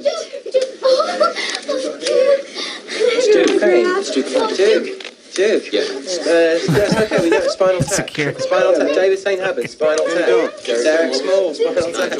We gotta get. Listen, where are you playing in tap? Are you playing here? We're doing the Normo Dome, whatever it is. It's terrific. Oh yeah, big House. place Sold that it side out. of town. Very That's a big nice. place. You sold What's that? it out. 20,000 seats. We really should run. You know that. That's Yeah, good. right. Good to see you. How are you, laddie? Great to see you, Ter. Terrific to see you. Liam. Ian. Ian. Listen, we'd love to stand around and chat, but we gotta sit down in the lobby and wait for the limo. Okay. Duke, thanks. Great to see you again, Terry. Yeah, best of luck. Duke. We'll catch up behind house, maybe. Great. Great to see you. Yeah. See ya. Good days. Good days. Nice to see you. Fucking wanker. What a wanker. No talent. She's got this much talent. This We much carried talent. him. We had to apologise for him with our set. That's right. Yeah. People were still booing him when we were It's talking. It's high. It's all high. Yep. All right, that's all I could think of when I hung out with He didn't Tim give you the Allen. hi hat like that, though. No, he's the nicest guy in the world. I just realized I'm That's so doing funny. 4 shows and he did 1 last night with 5 times the amount of At the people. Normo Dome, At yeah. the Normo Dome. So I was thinking about that. The other thing I was thinking about was I heard that Jim Brown died, as we talked about earlier today. And then I always think about that part. And I was telling you about that part where Jim Brown and I were trapped in an airplane on the tarmac and couldn't go through the airport. But It wouldn't block for you. the part I forgot to tell you about is that Tommy Davidson from In Living Color, Yeah, very funny. I would argue he's 6th most famous on Living Color. Maybe if you broke them all down. Yeah. 5th? I don't know. Anyway, Tommy Pizzone Davidson, because he was the spokesperson for like Pizza Hut for a while. Jim Brown, when Jim Brown and he spotted each other, they were hugging it out, like high-fiving. Yeah, and thick as thieves, those two. And I just kept thinking, does Jim Brown know, and is he a fan of Tommy Davidson? Or is it a black thing? Yeah. That's the real black privilege. Because if I ran into Larry Zonka on a flight and I tried to hug it out with Larry Zonka, he'd go, who the fuck are you? I'd go, I'm from The Man Show. He'd go, I don't know. You're not my brother. We're not hugging it out. Right. I'm not a fan of yours. I don't know who you are. There's no way Larry Zonka would embrace me and high-five me and chum it up with me. I don't think 2 black guys could, even if they met for the first time, they wouldn't just shake hands. You got to do the bring it in. Right. So I thought to myself, this is the black privilege right there. Tommy Davidson with legendary running back. They're hugging it out on a plane. And me and Larry Zonka would never do that. But Larry Zonka, who, by the way, is the straight James Von Prague. And when you look it up, you'll never stop laughing. Now, but there is, that's the black privilege. But the white privilege is when some guy who has mental disorders from the subway, who's been arrested 42 times for many of them physical assaults, homeless, and punching people on the subway. When that guy gets choked out by a Marine, I don't have to go to his funeral. That's my white privilege. True. You see what I'm saying? Al Sharpton has to carry a casket on a Saturday, and a guy who's never known, has a mental disorder, who's been terrorizing people on the subway. He missed his granddaughter's birthday. You have to for show that. up. Yeah. Whitey, my privilege is if a white guy gets choked out on the subway who's been terrorizing people, I go, good. One less dude terrorizing people on the subway to deal with. I sure as fuck do not have to deliver the eulogy. I didn't know the guy. Yeah. I certainly don't have to be a fan of his. I certainly don't have to carry the coffin, and I don't have to do what Al Sharpton does, which is pretend to care about somebody I don't know who is a career criminal. Who also, by the way, didn't know Jordan Neely just when he delivered his eulogy. Right. So that's our privilege. We get to stay home. You get an extra Saturday. I get an extra Saturday not to attend a funeral of a guy I've never met, never heard of, and have no thoughts about. Sure. That's the beauty. That's the beauty of it. But you don't get to bring it in when you see Jim Brown on a plane. That's the downside. So it's a yin and a yang, literally, the white seesaw. and the black there. So I was thinking about that. The other thing that happened, Tommy Davidson was 5th billed in season 1 of Living Color. All right. There's not any slight against Tommy Davidson. I just suspected 5th billed season 1, but overall 6, which is still good. I mean, yeah, a lot of legends on there. Yeah. Had a couple of thoughts. One is there was Uber. I'm very obsessed with Uber, but mainly the positions of seats. Now, you guys have all heard me rail against the Uber driver with the seat leaned raked way back. Your knees pressing into the back of the driver's seat. Yeah, okay. First off, there is no reason to ever rake your car seat back in a motor vehicle. There's no competitive driving position where the seat is raked back. Racing seats, and I've sat in a lot of racing seats, don't even give you the possibility of raking back. It's that unthinkable. You're 90 degrees. I mean, what you do with the seat is you take the whole seat when you mount it, and you might lean it back just a couple degrees. Okay. That's about it. And then you hold the steering wheel with your elbows bent. They're not straight out in front of you. Most of these guys have the seat raked back much further than they are. They're actually held up by the steering wheel with the seat. Now it's just punitive. Now it's That's raked uncomfortable. back. Right. So they shouldn't even allow that while your vehicle's moving. It should be like connecting to Bluetooth. Your car must be at a complete stop before you can. There should be an Uber setting on your seat. Oh yeah. There should be an Uber for now. Not for Rolls Royces, not for Bentleys, and not for Lamborghinis, but any Camry, any Honda Accord, any Honda Civic, any Nissan Sentra, come with an Uber setting. Because that's the only vehicles driving Uber, and it would be a setting that would not allow it to lean all the way back. I don't know if Uber has secret shoppers. They should. Mm-hmm. So, Uber. Okay. So, there is a seat. If you were just driving two friends of yours several blocks to drop them off somewhere and you lean the seat back that far, you would be a huge douchebag. Much less drive for Uber full time with the crazy seat rake. So, but one I've never seen before. Had the Uber, and I don't know if you guys ever experienced this. Uber, the guy picked me up at the hotel, long haul trucker, so he was a big dude.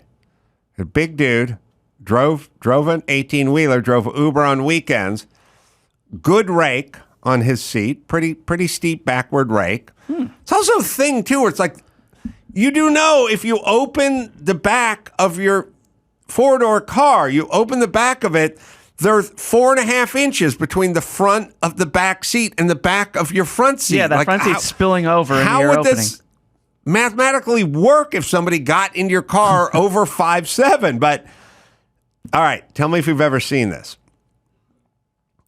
Not only did he have the hard rake, he had what I would call a morbidly obese wife who was riding shotgun with a steeper rake than he had. What? This is a heavy set woman. This is Oklahoma big. When did Uber drivers even have passengers that they bring their wife? Yes. Steeper rake than he, bigger carriage. Bigger carriage than him. That's a unicorn. You found the unicorn of Uber drivers. First things first, you walk out of the hotel to the car, but you see the passenger. And you go, well, this isn't my Uber. Yeah, that's already bizarre. Yeah, I'm not even going to knock on the window. There's a passenger in this car. That's not me. That's somebody else. Walk around, find out. Okay. Got the old lady. Full recline.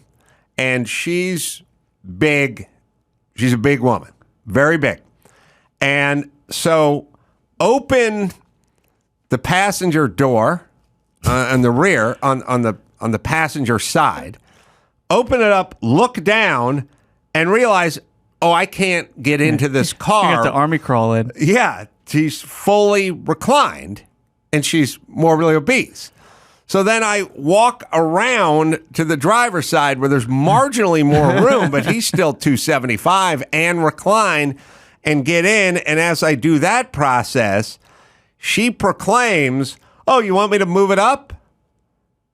Well, yes. Kinda. You have a 300-pound woman in full recline in your passenger side, which is the side that faces the curb when people are walking out of the hotel. Is there a discussion that might be had in advance of us pulling up to this thing where it's like, if you saw a woman literally laying next to you in a dentist chair, she's somewhere between a space shuttle launch and a dentist chair in terms of her recline, and you're just pulling up like she's in the back seat.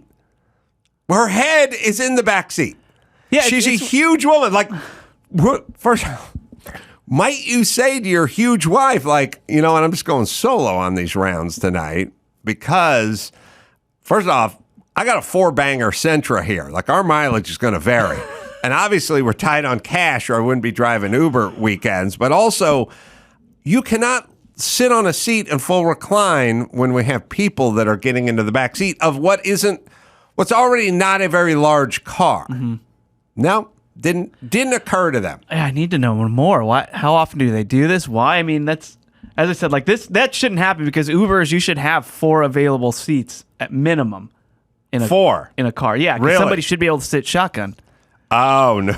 So what if you had 3 other people with you? Like, what would they say? I don't know. So no one's ever seen the Uber with the shotgun. No, that's super weird. That's super weird. Also, Dawson's guitarist Izzy. You know Izzy. We meet up with him in Vegas. He drives around. One time he rode an Uber. Tell me which is worse, that or the guy had his dog in the car and he asked Izzy to hold him in his lap as they took the ride. I don't know. It's all bad, but this was a real space issue. I can't believe that. Full recline, morbidly obese. Yeah, you have every right to feel the way you do. That shouldn't happen.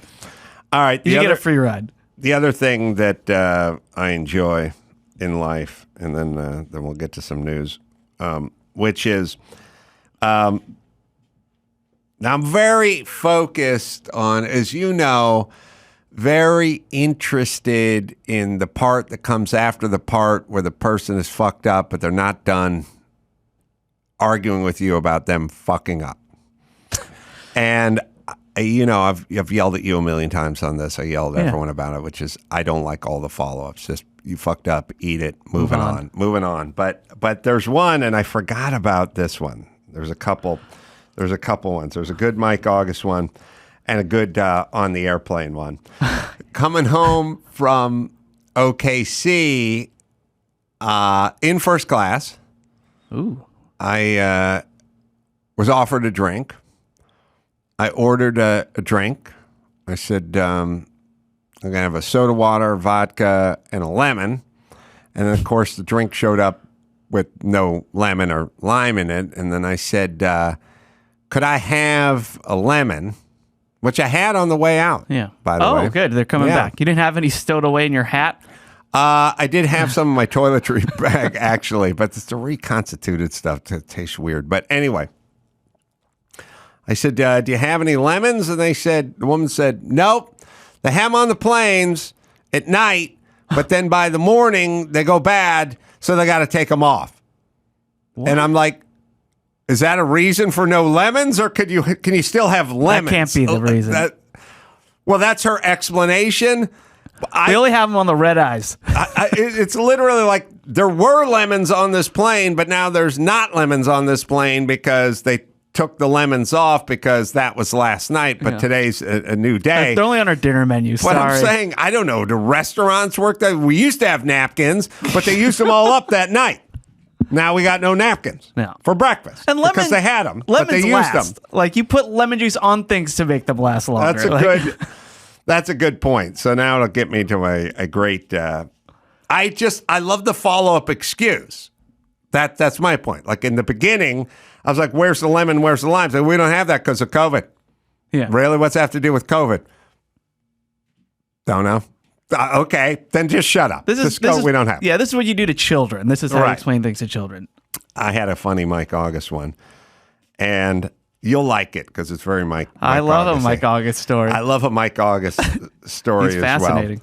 well. Yes, he's fascinating. So I said to him, had some call-in number for some conference call we had to do.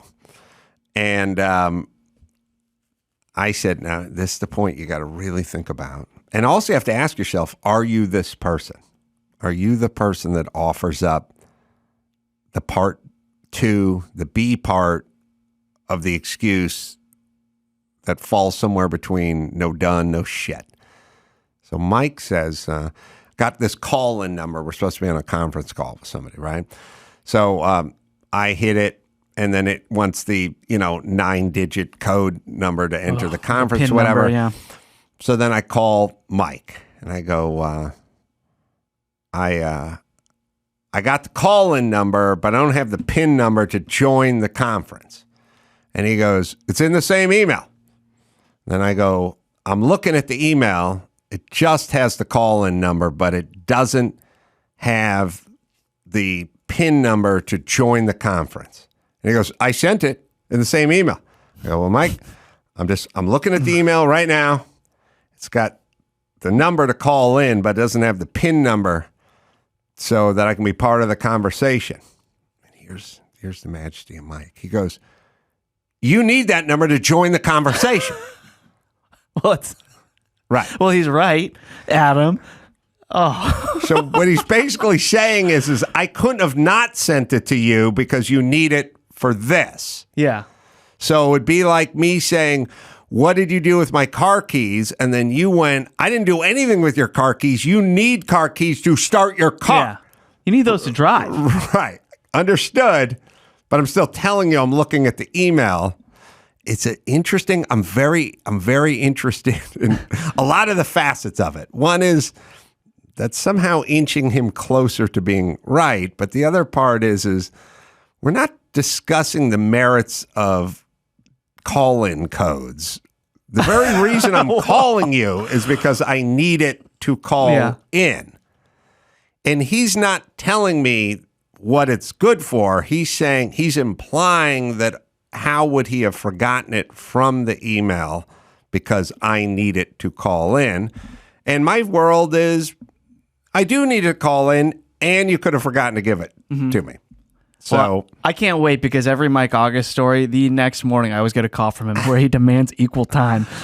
So we can find the email, and I'm certainly willing to admit I will overlook things that are chronicled in emails. It has definitely happened before, but this particular time.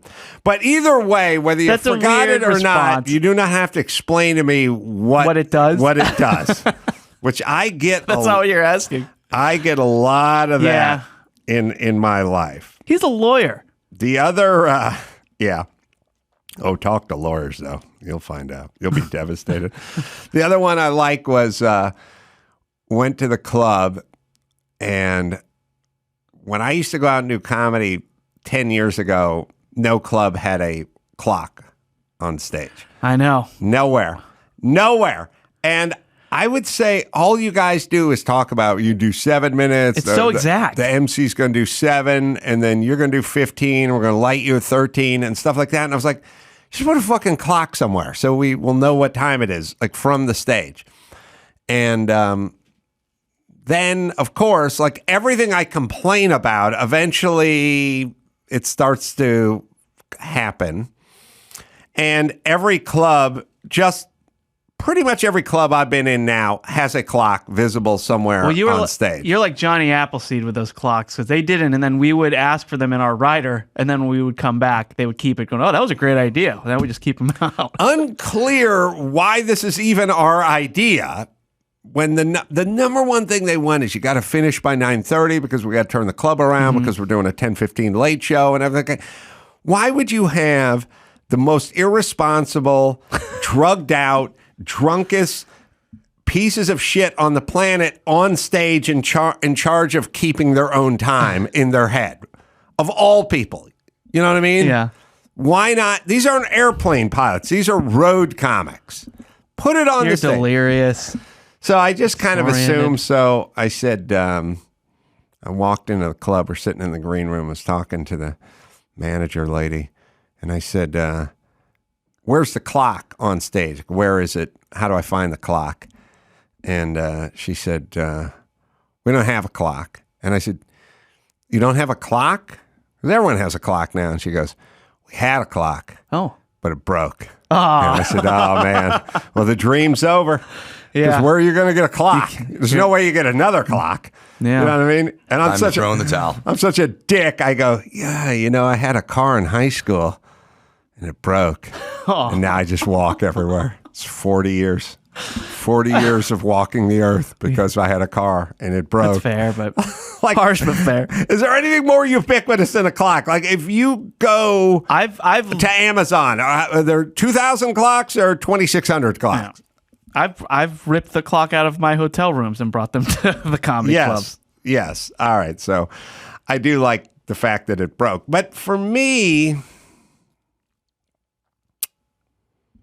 to me, and maybe this is just me, we used to have lemons on the flight, but now we don't because it's morning time. Because it's AM, yeah. And we used to have a clock, but now we don't because it broke. That's worse than we don't have lemons or we don't have a clock. Yeah, just like, oh, we've never had one. We don't need one. It suggests that people would want one. Oh, you and want you did have one, and you'd like to have one, but we don't have that kind of budget, $14. Yeah. She could have just turned it around. Shamed you. Oh, you need a clock?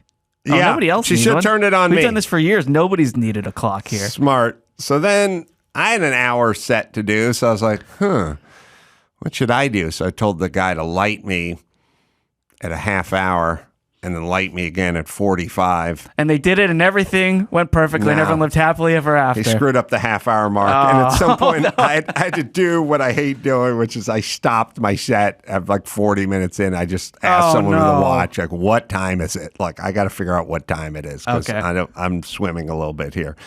All right, we'll take a break and then we'll come back with the actual news right after this. Electric e-bikes. Oh, I love mine so much. It is such a game changer. You'll be surprised how fast you get around on those things. I mean, especially if your town, like my town, has any kind of traffic at all. It's fun. It's fast. It's a great thing to do with your kids. They have quality features, and they're filled with great features. Their models can be financed for as low as $73 per month. You probably save that on gas alone. Also lowers your carbon footprint if that's what floats your boat.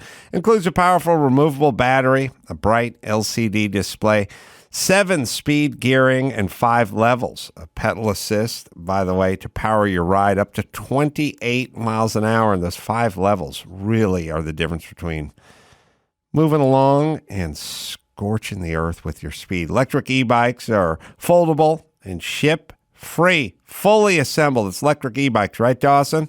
Start your next adventure with electric e-bikes. Ready, set, spring sale. Visit electricebikes.com to learn more and explore the new Expedition Cargo e-bike and all of their other epic models Electric has to offer. That's LECTRIC, ebikes.com.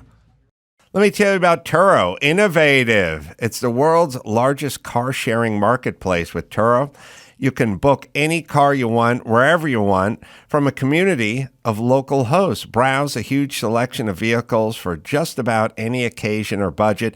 Book an SUV or a minivan for a family road trip, a pickup truck for some errands, or even test drive an EV. Every trip is backed by liability insurance. Terms, conditions, and exclusions apply. Find your drive. Forget your boring rental cars at Turo, Turo.com.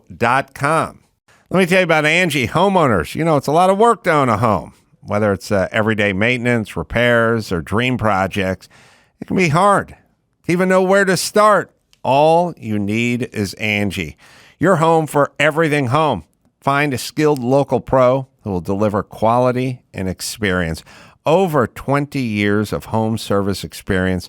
Bring them your project online or with the Angie app. Answer a few questions and Angie handles the rest. Look, you're busy. You don't have time to do all this stuff. Let Angie handle it. Take care of just about any home project in just a few taps. Download the free Angie mobile app today or visit online. Visit Angie.com. That's ANGI.com. ANGI.com.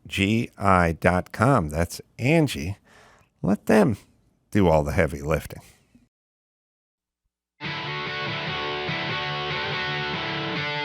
It's time to check Adam's voicemail.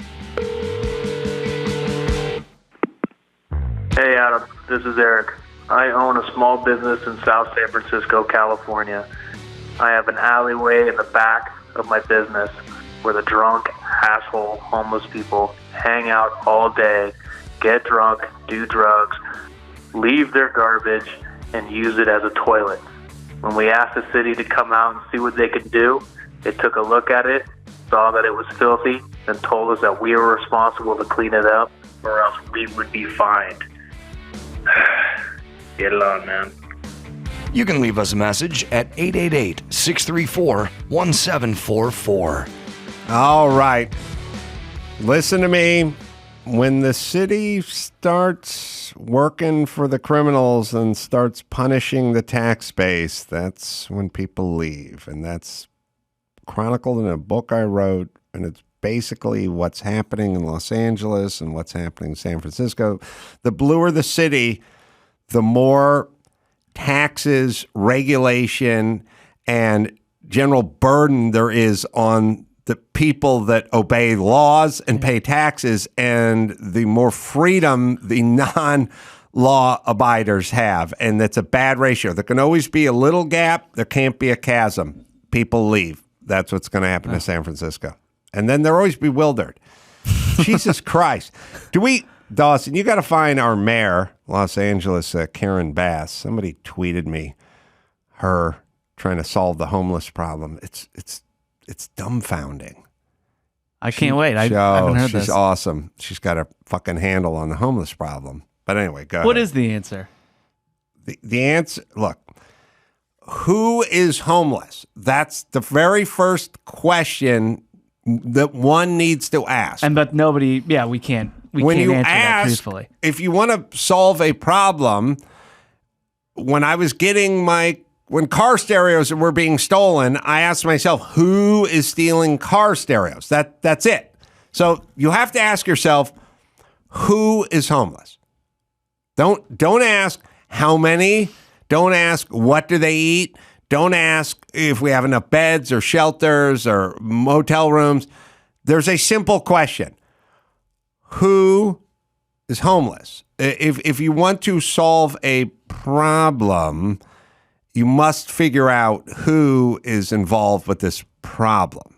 So if you'd like to figure out the homeless problem, then who's homeless? But she's going to address this with some like-minded retard on MSNBC, and she's going to explain to us why they're not using the shelters.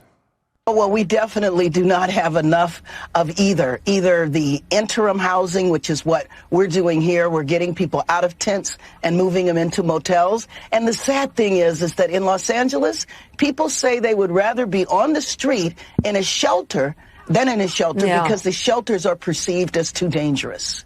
Well, we definitely do. They would rather be on the street than in a shelter because shelters are perceived is an interesting way there, is too dangerous. They're on the streets rather than in a shelter because if you enter a shelter, you can't do drugs in the shelter. That's part of the rules of entering a shelter. Not because it's too dangerous. First thing first, all the crazy cunts out there. What could be more dangerous than sleeping on a street? Can we do the math on that one? There is nothing more dangerous than physically sleeping on a street. I mean, the shelter could be dangerous, but you can't be run over in a shelter. There's a wall somewhere. Yeah, you have that a would little bit prevent more that. defenses. A drunk driver in a shelter. can't take you out when you're in REM. Yeah. It's in the word. It's shelter. Homeless people are 100% comprised of drug addicts, junkies. That is the person who sleeps outside. That is the person who's been thrown off of every sofa they've been surfing on, and every bunk room and every pool house that their friends let them flop in. It are crazed junkies. That's who lives outside. They will not utilize your shelters because the shelters will not let them do drugs, and that's their number one job, is to do drugs. That's why they live outside. Now, Gavin Newsom thinks it's a noble mother of three with a minimum wage full-time job whose father or dad or husband divorced them and has forced them to live out in the street. He is 1,000% wrong. I'm just assuming he's lying, assuming he almost has disdain for his constituency.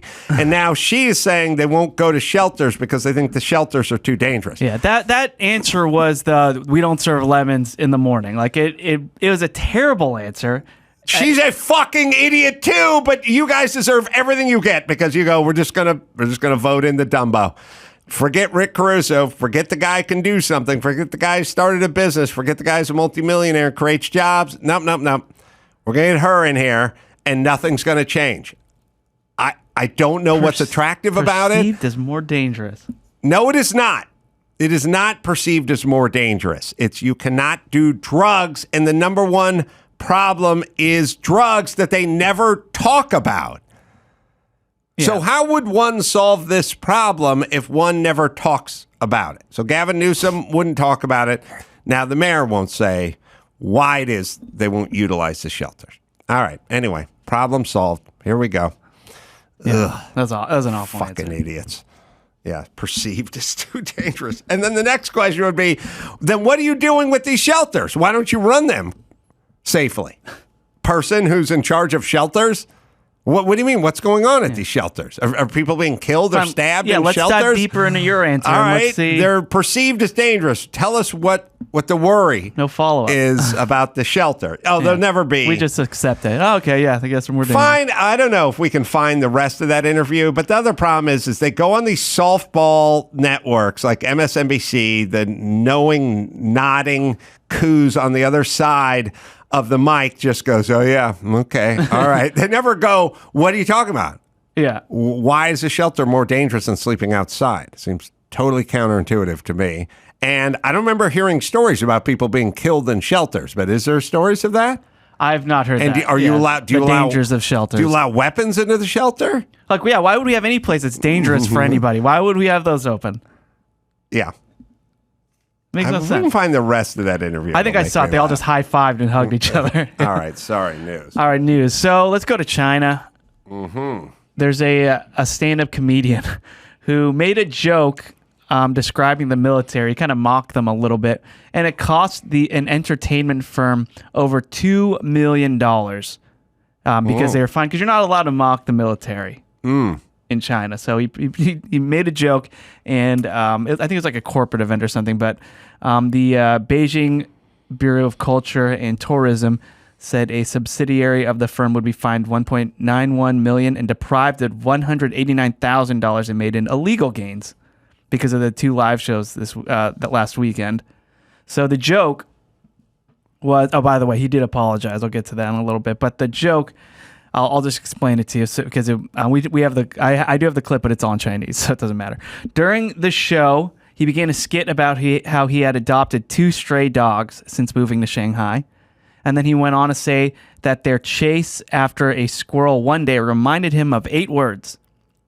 And this was the punchline that got him in trouble. The 8 words were, fine style of work, capable of winning battles, which is a well-known Chinese Communist Party slogan referring to the People's Liberation Army, the PLA.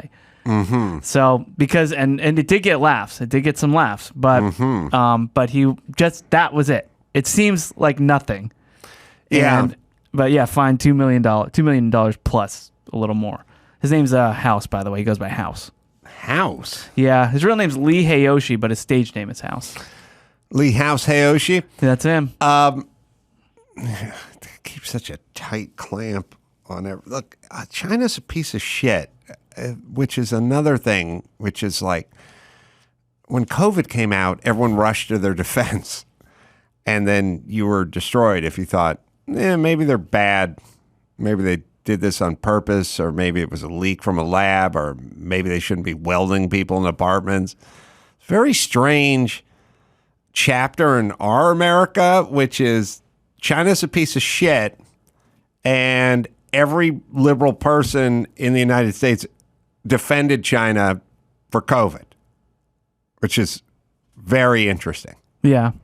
Which just goes to show how malleable everyone is, because all you have to do is this virus comes from China, either comes from a wet market or a lab, and then Trump says it came from a lab, and then everyone rushes to explain that China's noble and it wasn't their fault. And It must come from a wet market. Yeah, we weren't allowed to say where it came from. I was, but I don't know what happened to everybody else.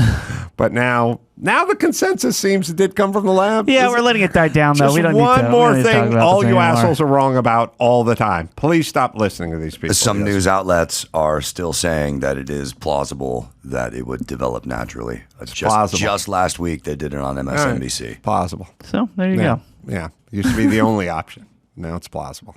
All right. Yeah. So Lee, or House, has already apologized on his social media, saying, "I will take all the responsibility and call off all my performances to deeply reflect and re-educate myself." Oh, scary.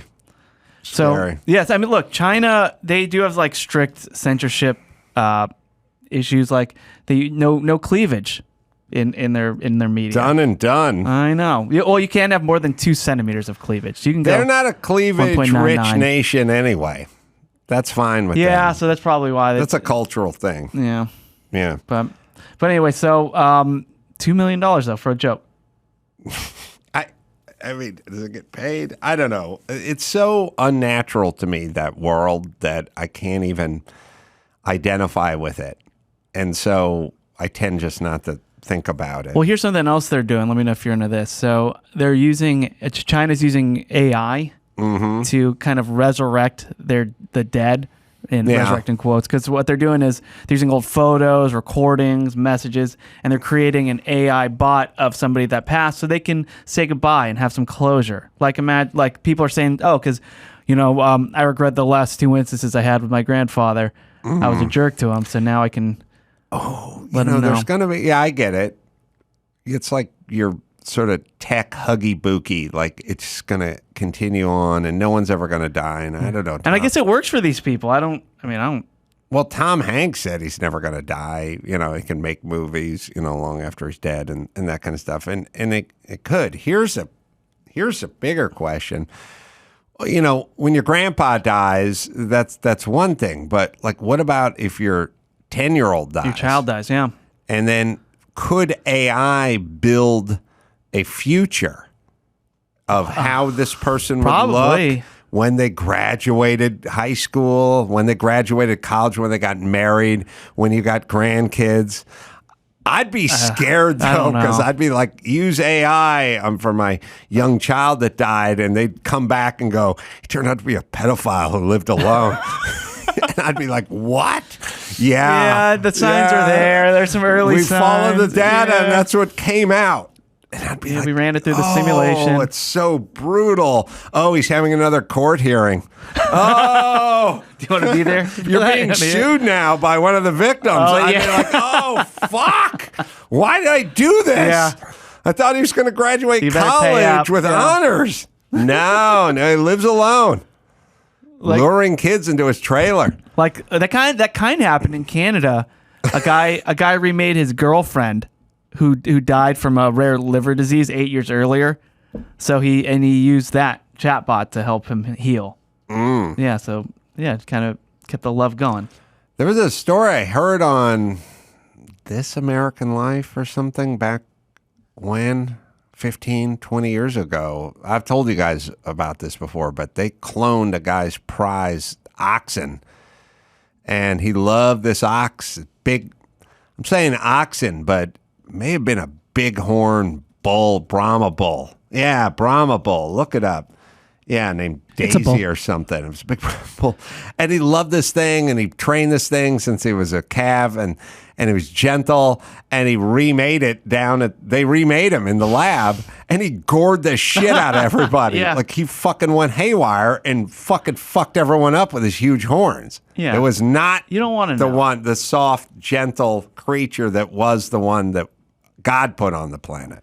Yeah, I would imagine if you used the AI to find out your dead child's future, they would always be a positive one. It'd be bad marketing, bad for the brand. I wouldn't buy it, though. I wouldn't buy it if everybody graduated college and everyone was in a beautiful relationship. Some of these kids would have to get strung out on methadone. Others would have to be pedophiles. See, they'd have to bring shame to the family. Otherwise, I'd go, this is bullshit. Yeah. See what I'm saying? Yeah. There has to be some sort of balance. Mm-hmm. Yeah.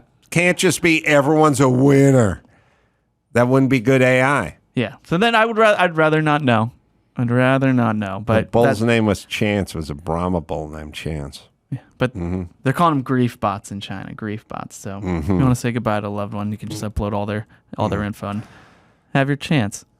All right. So let's go to the U.S. California has just had its most expensive purchase ever for private residence. Beyoncé and Jay-Z just bought a new home. Man, imagine how rich they'd be if they were white. 30,000 square feet in Malibu along the Pacific Ocean. Ben has the location there. So, by the way, it's located on an 8-acre bluff that overlooks the ocean in Paradise Cove, also known as Billionaire's Row. So you got some new neighbors, Adam. Yeah. So this eclipses by the way, $200 million. It eclipses a previous record of $177 million. Also, the second most expensive real estate deal in the country. The top being a $238 million purchase for a New York City apartment. Wow. Hey, could we get the apartment thing worked out with New York? What's the issue? I was talking to Ami Horowitz the other day, and he was like, I'm looking for an apartment. I was like, apartment or condo? He's like, well, we call them apartments, but they're condos. Yeah. I'm like, yeah, but if someone says here they're living in an apartment, you think they're a loser, because apartment means renter. Yeah. And then condo means owner in the same type of building. Right. And so you hear about like rich guys going, I'm looking for an apartment in Manhattan. I'm like, I thought you were moving there full time. I am. Okay. I'm looking for an apartment. And it's like, you're looking for a condo. They don't say condo, but then they do have apartments. What delineates the apartment that's a condo? It's the wrong word. It's the wrong word. Versus the apartment that you rent. Condo sounds better anyway. I agree. But they don't say that. So you're saying the record is a $238 million apartment in Manhattan, but it's not an apartment. It's a condo. The person bought it. According to the internet, the main difference between a condominium and an apartment is condominiums are individually owned and apartments are owned by one building owner who rents it all. So if it's a building, two buildings identical, if individual owners own each room, own each residence, then it's a condominium. But you still condominium own is the supposed apartment. to be a collection of I know. There's a collection thing, but you still own your $238 million unit, or you can sell it. Yeah. But anyway, I know there's subtle things, but apartment doesn't work. We need agree. something better. Yeah. Or penthouse. His is a penthouse, so that's a little nicer. Could be a penthouse apartment, though. Yeah. That's it the is problem. a penthouse apartment. So this house, designed by Tadao Ando, Japanese architect. Yeah, best known in the U.S. for building the Modern Art Museum of Fort Worth. The home was created for Bill Bell Jr. He was an heir to a soap opera fortune from William and Lee Phillip Bell. Soap opera? Yeah, so William and Lee Phillip Bell, his parents, created The Young and the Restless and The Bold and the Beautiful. Why couldn't my parents invent anything? Yeah. Ugh. So the house was made for them and then bought by Beyonce and Jay-Z. By the way, sources say that Beyonce and Jay-Z paid for this house in cash, $200 million cash. You know, there's a couple things. One is people go like, "Oh man, $200 million! Like, what the hell?" It sounds insane. And then 7 years from now, when they sell it for $286, it's not going to sound so insane. Oh God, let's see. What would the mortgage be on $200 million? So like, is basically like $5,000 for every million. Mm-hmm. So 2 times 5 is 10. So are we saying $1 million? Would that be $1 million a month? I mean, if you just pulled out a loan, I don't know how their credit is. I haven't checked their FICO score in a minute. And the other thing too is they'd pay cash. You go, Dawson's eating, but he'll swallow in a second. With a 20% down payment, the monthly mortgage is $7,800 at 3.5% per month. So $7,800 per month. Huh? On a 30-year fixed rate mortgage, a $2 million home with 20% down at 3.5%. $200 million. Well, but hold on. Oh, I'm sorry. But what is it on $2 million anyway? But I don't know if you find 3.5 anymore. It's like 5.5 or 6.5 or something. Yeah, 3.5 is pretty low now. Yeah, you're going to have to find $200 million. Yeah, I'm sorry. With 20% down. I was like, and I don't know. Let's make it 6% and see what that. Yeah, I think turns out 6 to be, fair because they're raising the rates. So yes, and by the way, Jay-Z, he is worth, according to Forbes, $2.5 billion, thanks to his lucrative liquor businesses, his music, fine art collection, and then Beyonce, her net worth, according to Forbes, just shy of $500 million. Shouldn't these? I know there's a lot, I don't want to sound all Bernie Sanders on everyone's ass, but shouldn't the ultra rich be separated? They shouldn't be allowed to marry. Go find a poor person who's hot. They got to be hot. That's how they should distribute the wealth. Fucking set for life, but he's got Beyonce, $2.5 billion. You got $500 million. Like, we don't need each other's shit. I feel that. Giselle and Tom Brady, I felt the exact same way I about. don't like these power couples. I don't like it either, especially going what I'm going through. All right. I want to marry Giselle, and on the heiresses and the guys whose families have all get away from each other. The mortgage on a $200 million home with 20% down at 7% is $1,068,785 a month. What is the going mortgage rate these days? Is it 7%? And should I be patting myself on the back for saying it's $1 million a month in my head? But go ahead, Max Pata.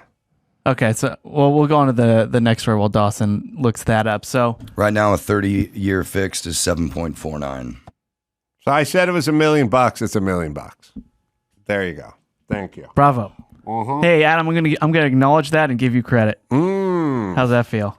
Good. Okay. So there's this viral video going around of a woman, an employee at the dollar store, who saw somebody shoplifting from her store, rode off on his bike, and then got in her car and chased him down and hit him.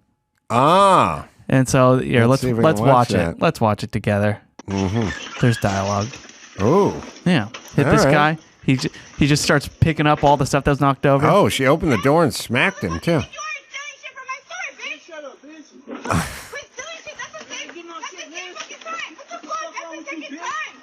Yeah. She's employee of the month. That's what I was going to say. I mean, yeah, you don't know the life I live. She throws his bike. What happened to the part where you got busted for stealing and you run? Right. No, he's like, you don't know what I'm going through. And he's picking up all of his stuff that he can grab still.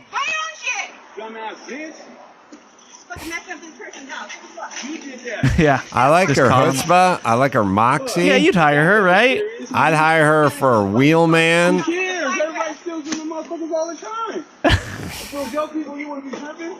I like there's some reasoning and a process going along here. You know, I like where she's at. Yeah, he says he's going to press charges. Oh, he is. Yeah, it's good that she's a woman and maybe something Hispanic or something. Otherwise, there'd be a race riot going on right now. Yeah, you can't hit a guy in a car like that. Yeah, not a brother. Good looking, ho. Oh, that he's pissed. Yeah, but still just casually picking up all of his stuff. And she drives away. So, okay, I like her move. There's a few things to go with this. First off, it's the dollar store. Yeah. So that was probably $15, $16 worth of stuff. Yeah, no way Jay-Z and Beyonce would have stopped. Yeah. If that shit fell out of their Was it Mercedes. worth it? Was it worth it? Here's the dealio that I've sadly learned or figured out. People will just do as much as people can get away with as long as we let them get away with it. And if there was a upswell of folks like her going after people that robbed every place, it would cut it down dramatically. Yeah. So people are doing with impunity now, and the lunatics have taken over the asylum. That's the little social experiment we've been conducting over the past several years in this country. So I'm always amazed at people who can be as animated as they are about things that don't have a lot to do with them. Like, I'm amazed that she could go out, get in a pursuit, and tag this guy on his bike. I'm amazed that he can hang around and be as insulted by How dare you? Process after just ripping off a bunch of stuff. I'm kind of amazed at both of them, considering neither one of them has a stake in the business. Yeah. Per se. But I like her moxie. I like her attitude. I would definitely hire her. Well, I would too. But here's the thing: it's not worth it in the sense that she can get sued. She can face charges because I was always told when I worked retail or when I was a server, when people walked out on our bill, when you weren't allowed to chase after them. When people would steal stuff, you weren't allowed to chase after them. Like, you can't touch them. Right. Just let them go. Yes. It was never worth it. So I was reading a comment on Reddit about it, and someone said that when he was an assistant manager at a Dollar Tree store, the manager would pour ammonia all over any of the thrown out food to deter the homeless. Oh, really? Yeah.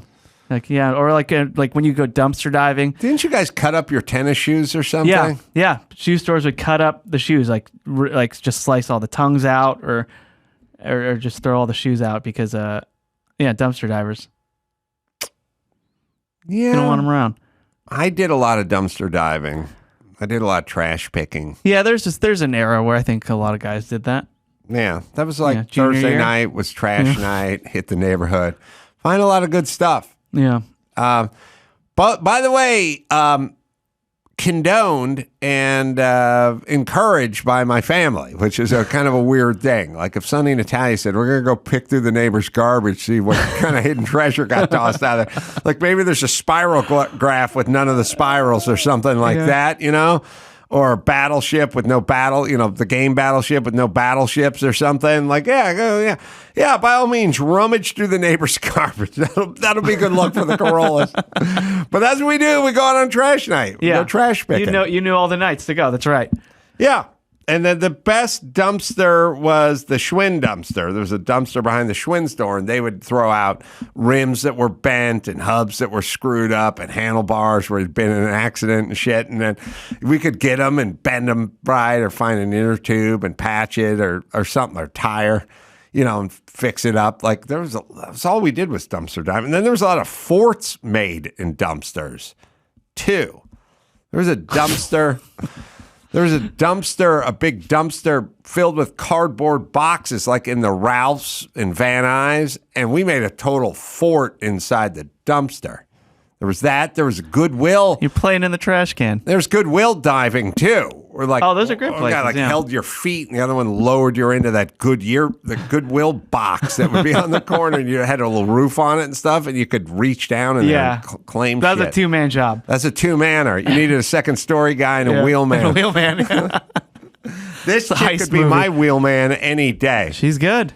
All right, let's do one more. All right. So speaking of shoes, so Adidas They said they're selling Yeezys again. They're going to start selling Yeezys. Remember, they ended their partnership with Kanye. But now they said, look, we'll sell these Yeezys, but we will donate part of the proceeds to the Anti-Defamation League. So that's what they're saying. They said, well, look, we talked to the board, and this is what we felt was most fair, was to sell these, and we'll donate some of the proceeds. They have not said how much of the proceeds. They just said some. And of course, the Anti-Defamation League is supporting it, saying, hey, it sounds good to us. Do it. I think they're also saying is, they're not saying is Kanye is still getting a percentage of these sales. He's getting 15%. I thought Adidas was selling one-piece bathing suits to dudes. Isn't that their thing now? Yeah, there's an ad that came out where they modeled the model that they used was a guy with like chest hair. That's gonna work. It was a one-piece woman's bathing suit. Somebody told me someplace was selling bathing suits for dudes who tuck. That's Target. They have a tucking bathing suit. Yeah. So for Pride, Target has these one-piece bathing suit with has a feature like, oh, you can tuck it. This one is tuckable. Tuck feature. Yeah. Call me it's like on the tag. old-fashioned, but I like the little inner pocket where you could keep your change. Yeah. Like old school trunks would have, but tuck feature. Yeah, this one's good for tucking for Pride. But then, look at that. Don't they have tuck-friendly construction? You get extra crotch coverage. I really want to get that show off the air. Maybe we can do it. Oh, maybe AI can now make this possible, because you were just talking about these grieving bots. Yeah, the grief bots. The grief bots. You know, I wanted to do a show called What the Fuck with John Wayne, where I would reanimate John Wayne. You know what I mean? But AI could do the John Wayne now. Yeah. Right? And then I'd sit down and I'd go, you know, there's a line of swimwear for he-she's that want to tuck their cock and balls up their ass and walk around the public pool. And John Wayne would go like, what the fuck? Right. And then I'd explain like Dylan Mulvaney and beer cans. And then I would explain, Ford's coming out with a rainbow truck. And all I would do is blow John Wayne's fucking mind. I'd go, his digital mind. John, piece of real estate just sold in Southern California. Mm-hmm. Take a guess. He'd be like, $900,000. No, it's more. $1.1 million. You know, Bing Crosby bought a place in Toluca Lake in 1957. It was almost $500,000 on 20 acres. I'd go, no, John. A house sold in Los Angeles, County of Los Angeles, $200 million. And he'd go, what the fuck? And then I'd go, guess what the color was of the people that bought the house? And he'd go, shit, Asian? No. And they paid cash. Jeez. They paid cash. They're a black couple. What the fuck? It would be awesome. Yeah. We got to regenerate. We got to get AI to regenerate the Duke. Yeah. And then I'll just tear out pages from the headlines from the pages, and I would just tell him. That's all. Today's just today's news. Just read it news. to him, and he could find the bathing suit that tucked, and it'd be awesome. We can do that now. Can we? If we can do it now, yeah, let's get the Wayne bot. Get the Wayne bot and let's do it. All right, let's see. New York, Sony Hall, Friday and Saturday, doing stand-up there with some of my friends. Birthday weekend shows. Birthday weekend, so come on out and wish me something. Also, we got the pay-per-view. That's San Diego. That's coming up June 4th. Live1.com/Carolla Live. I will say this, too. If you watch the pay-per-view, there's going to be like a chat feature, and you can interact with the show. There's a way to interact with the show while you're from home. Brad Williams will be out there, too. Nashville, Tennessee coming up. Huntsville's sold out, but maybe we're adding a show. I don't know. Vegas. Just go to AdamCarolla.com for all the live shows. Until next time, Adam Carolla for Chris Max Spada. Skinny Jodi Miller and William Shatner saying mahalo.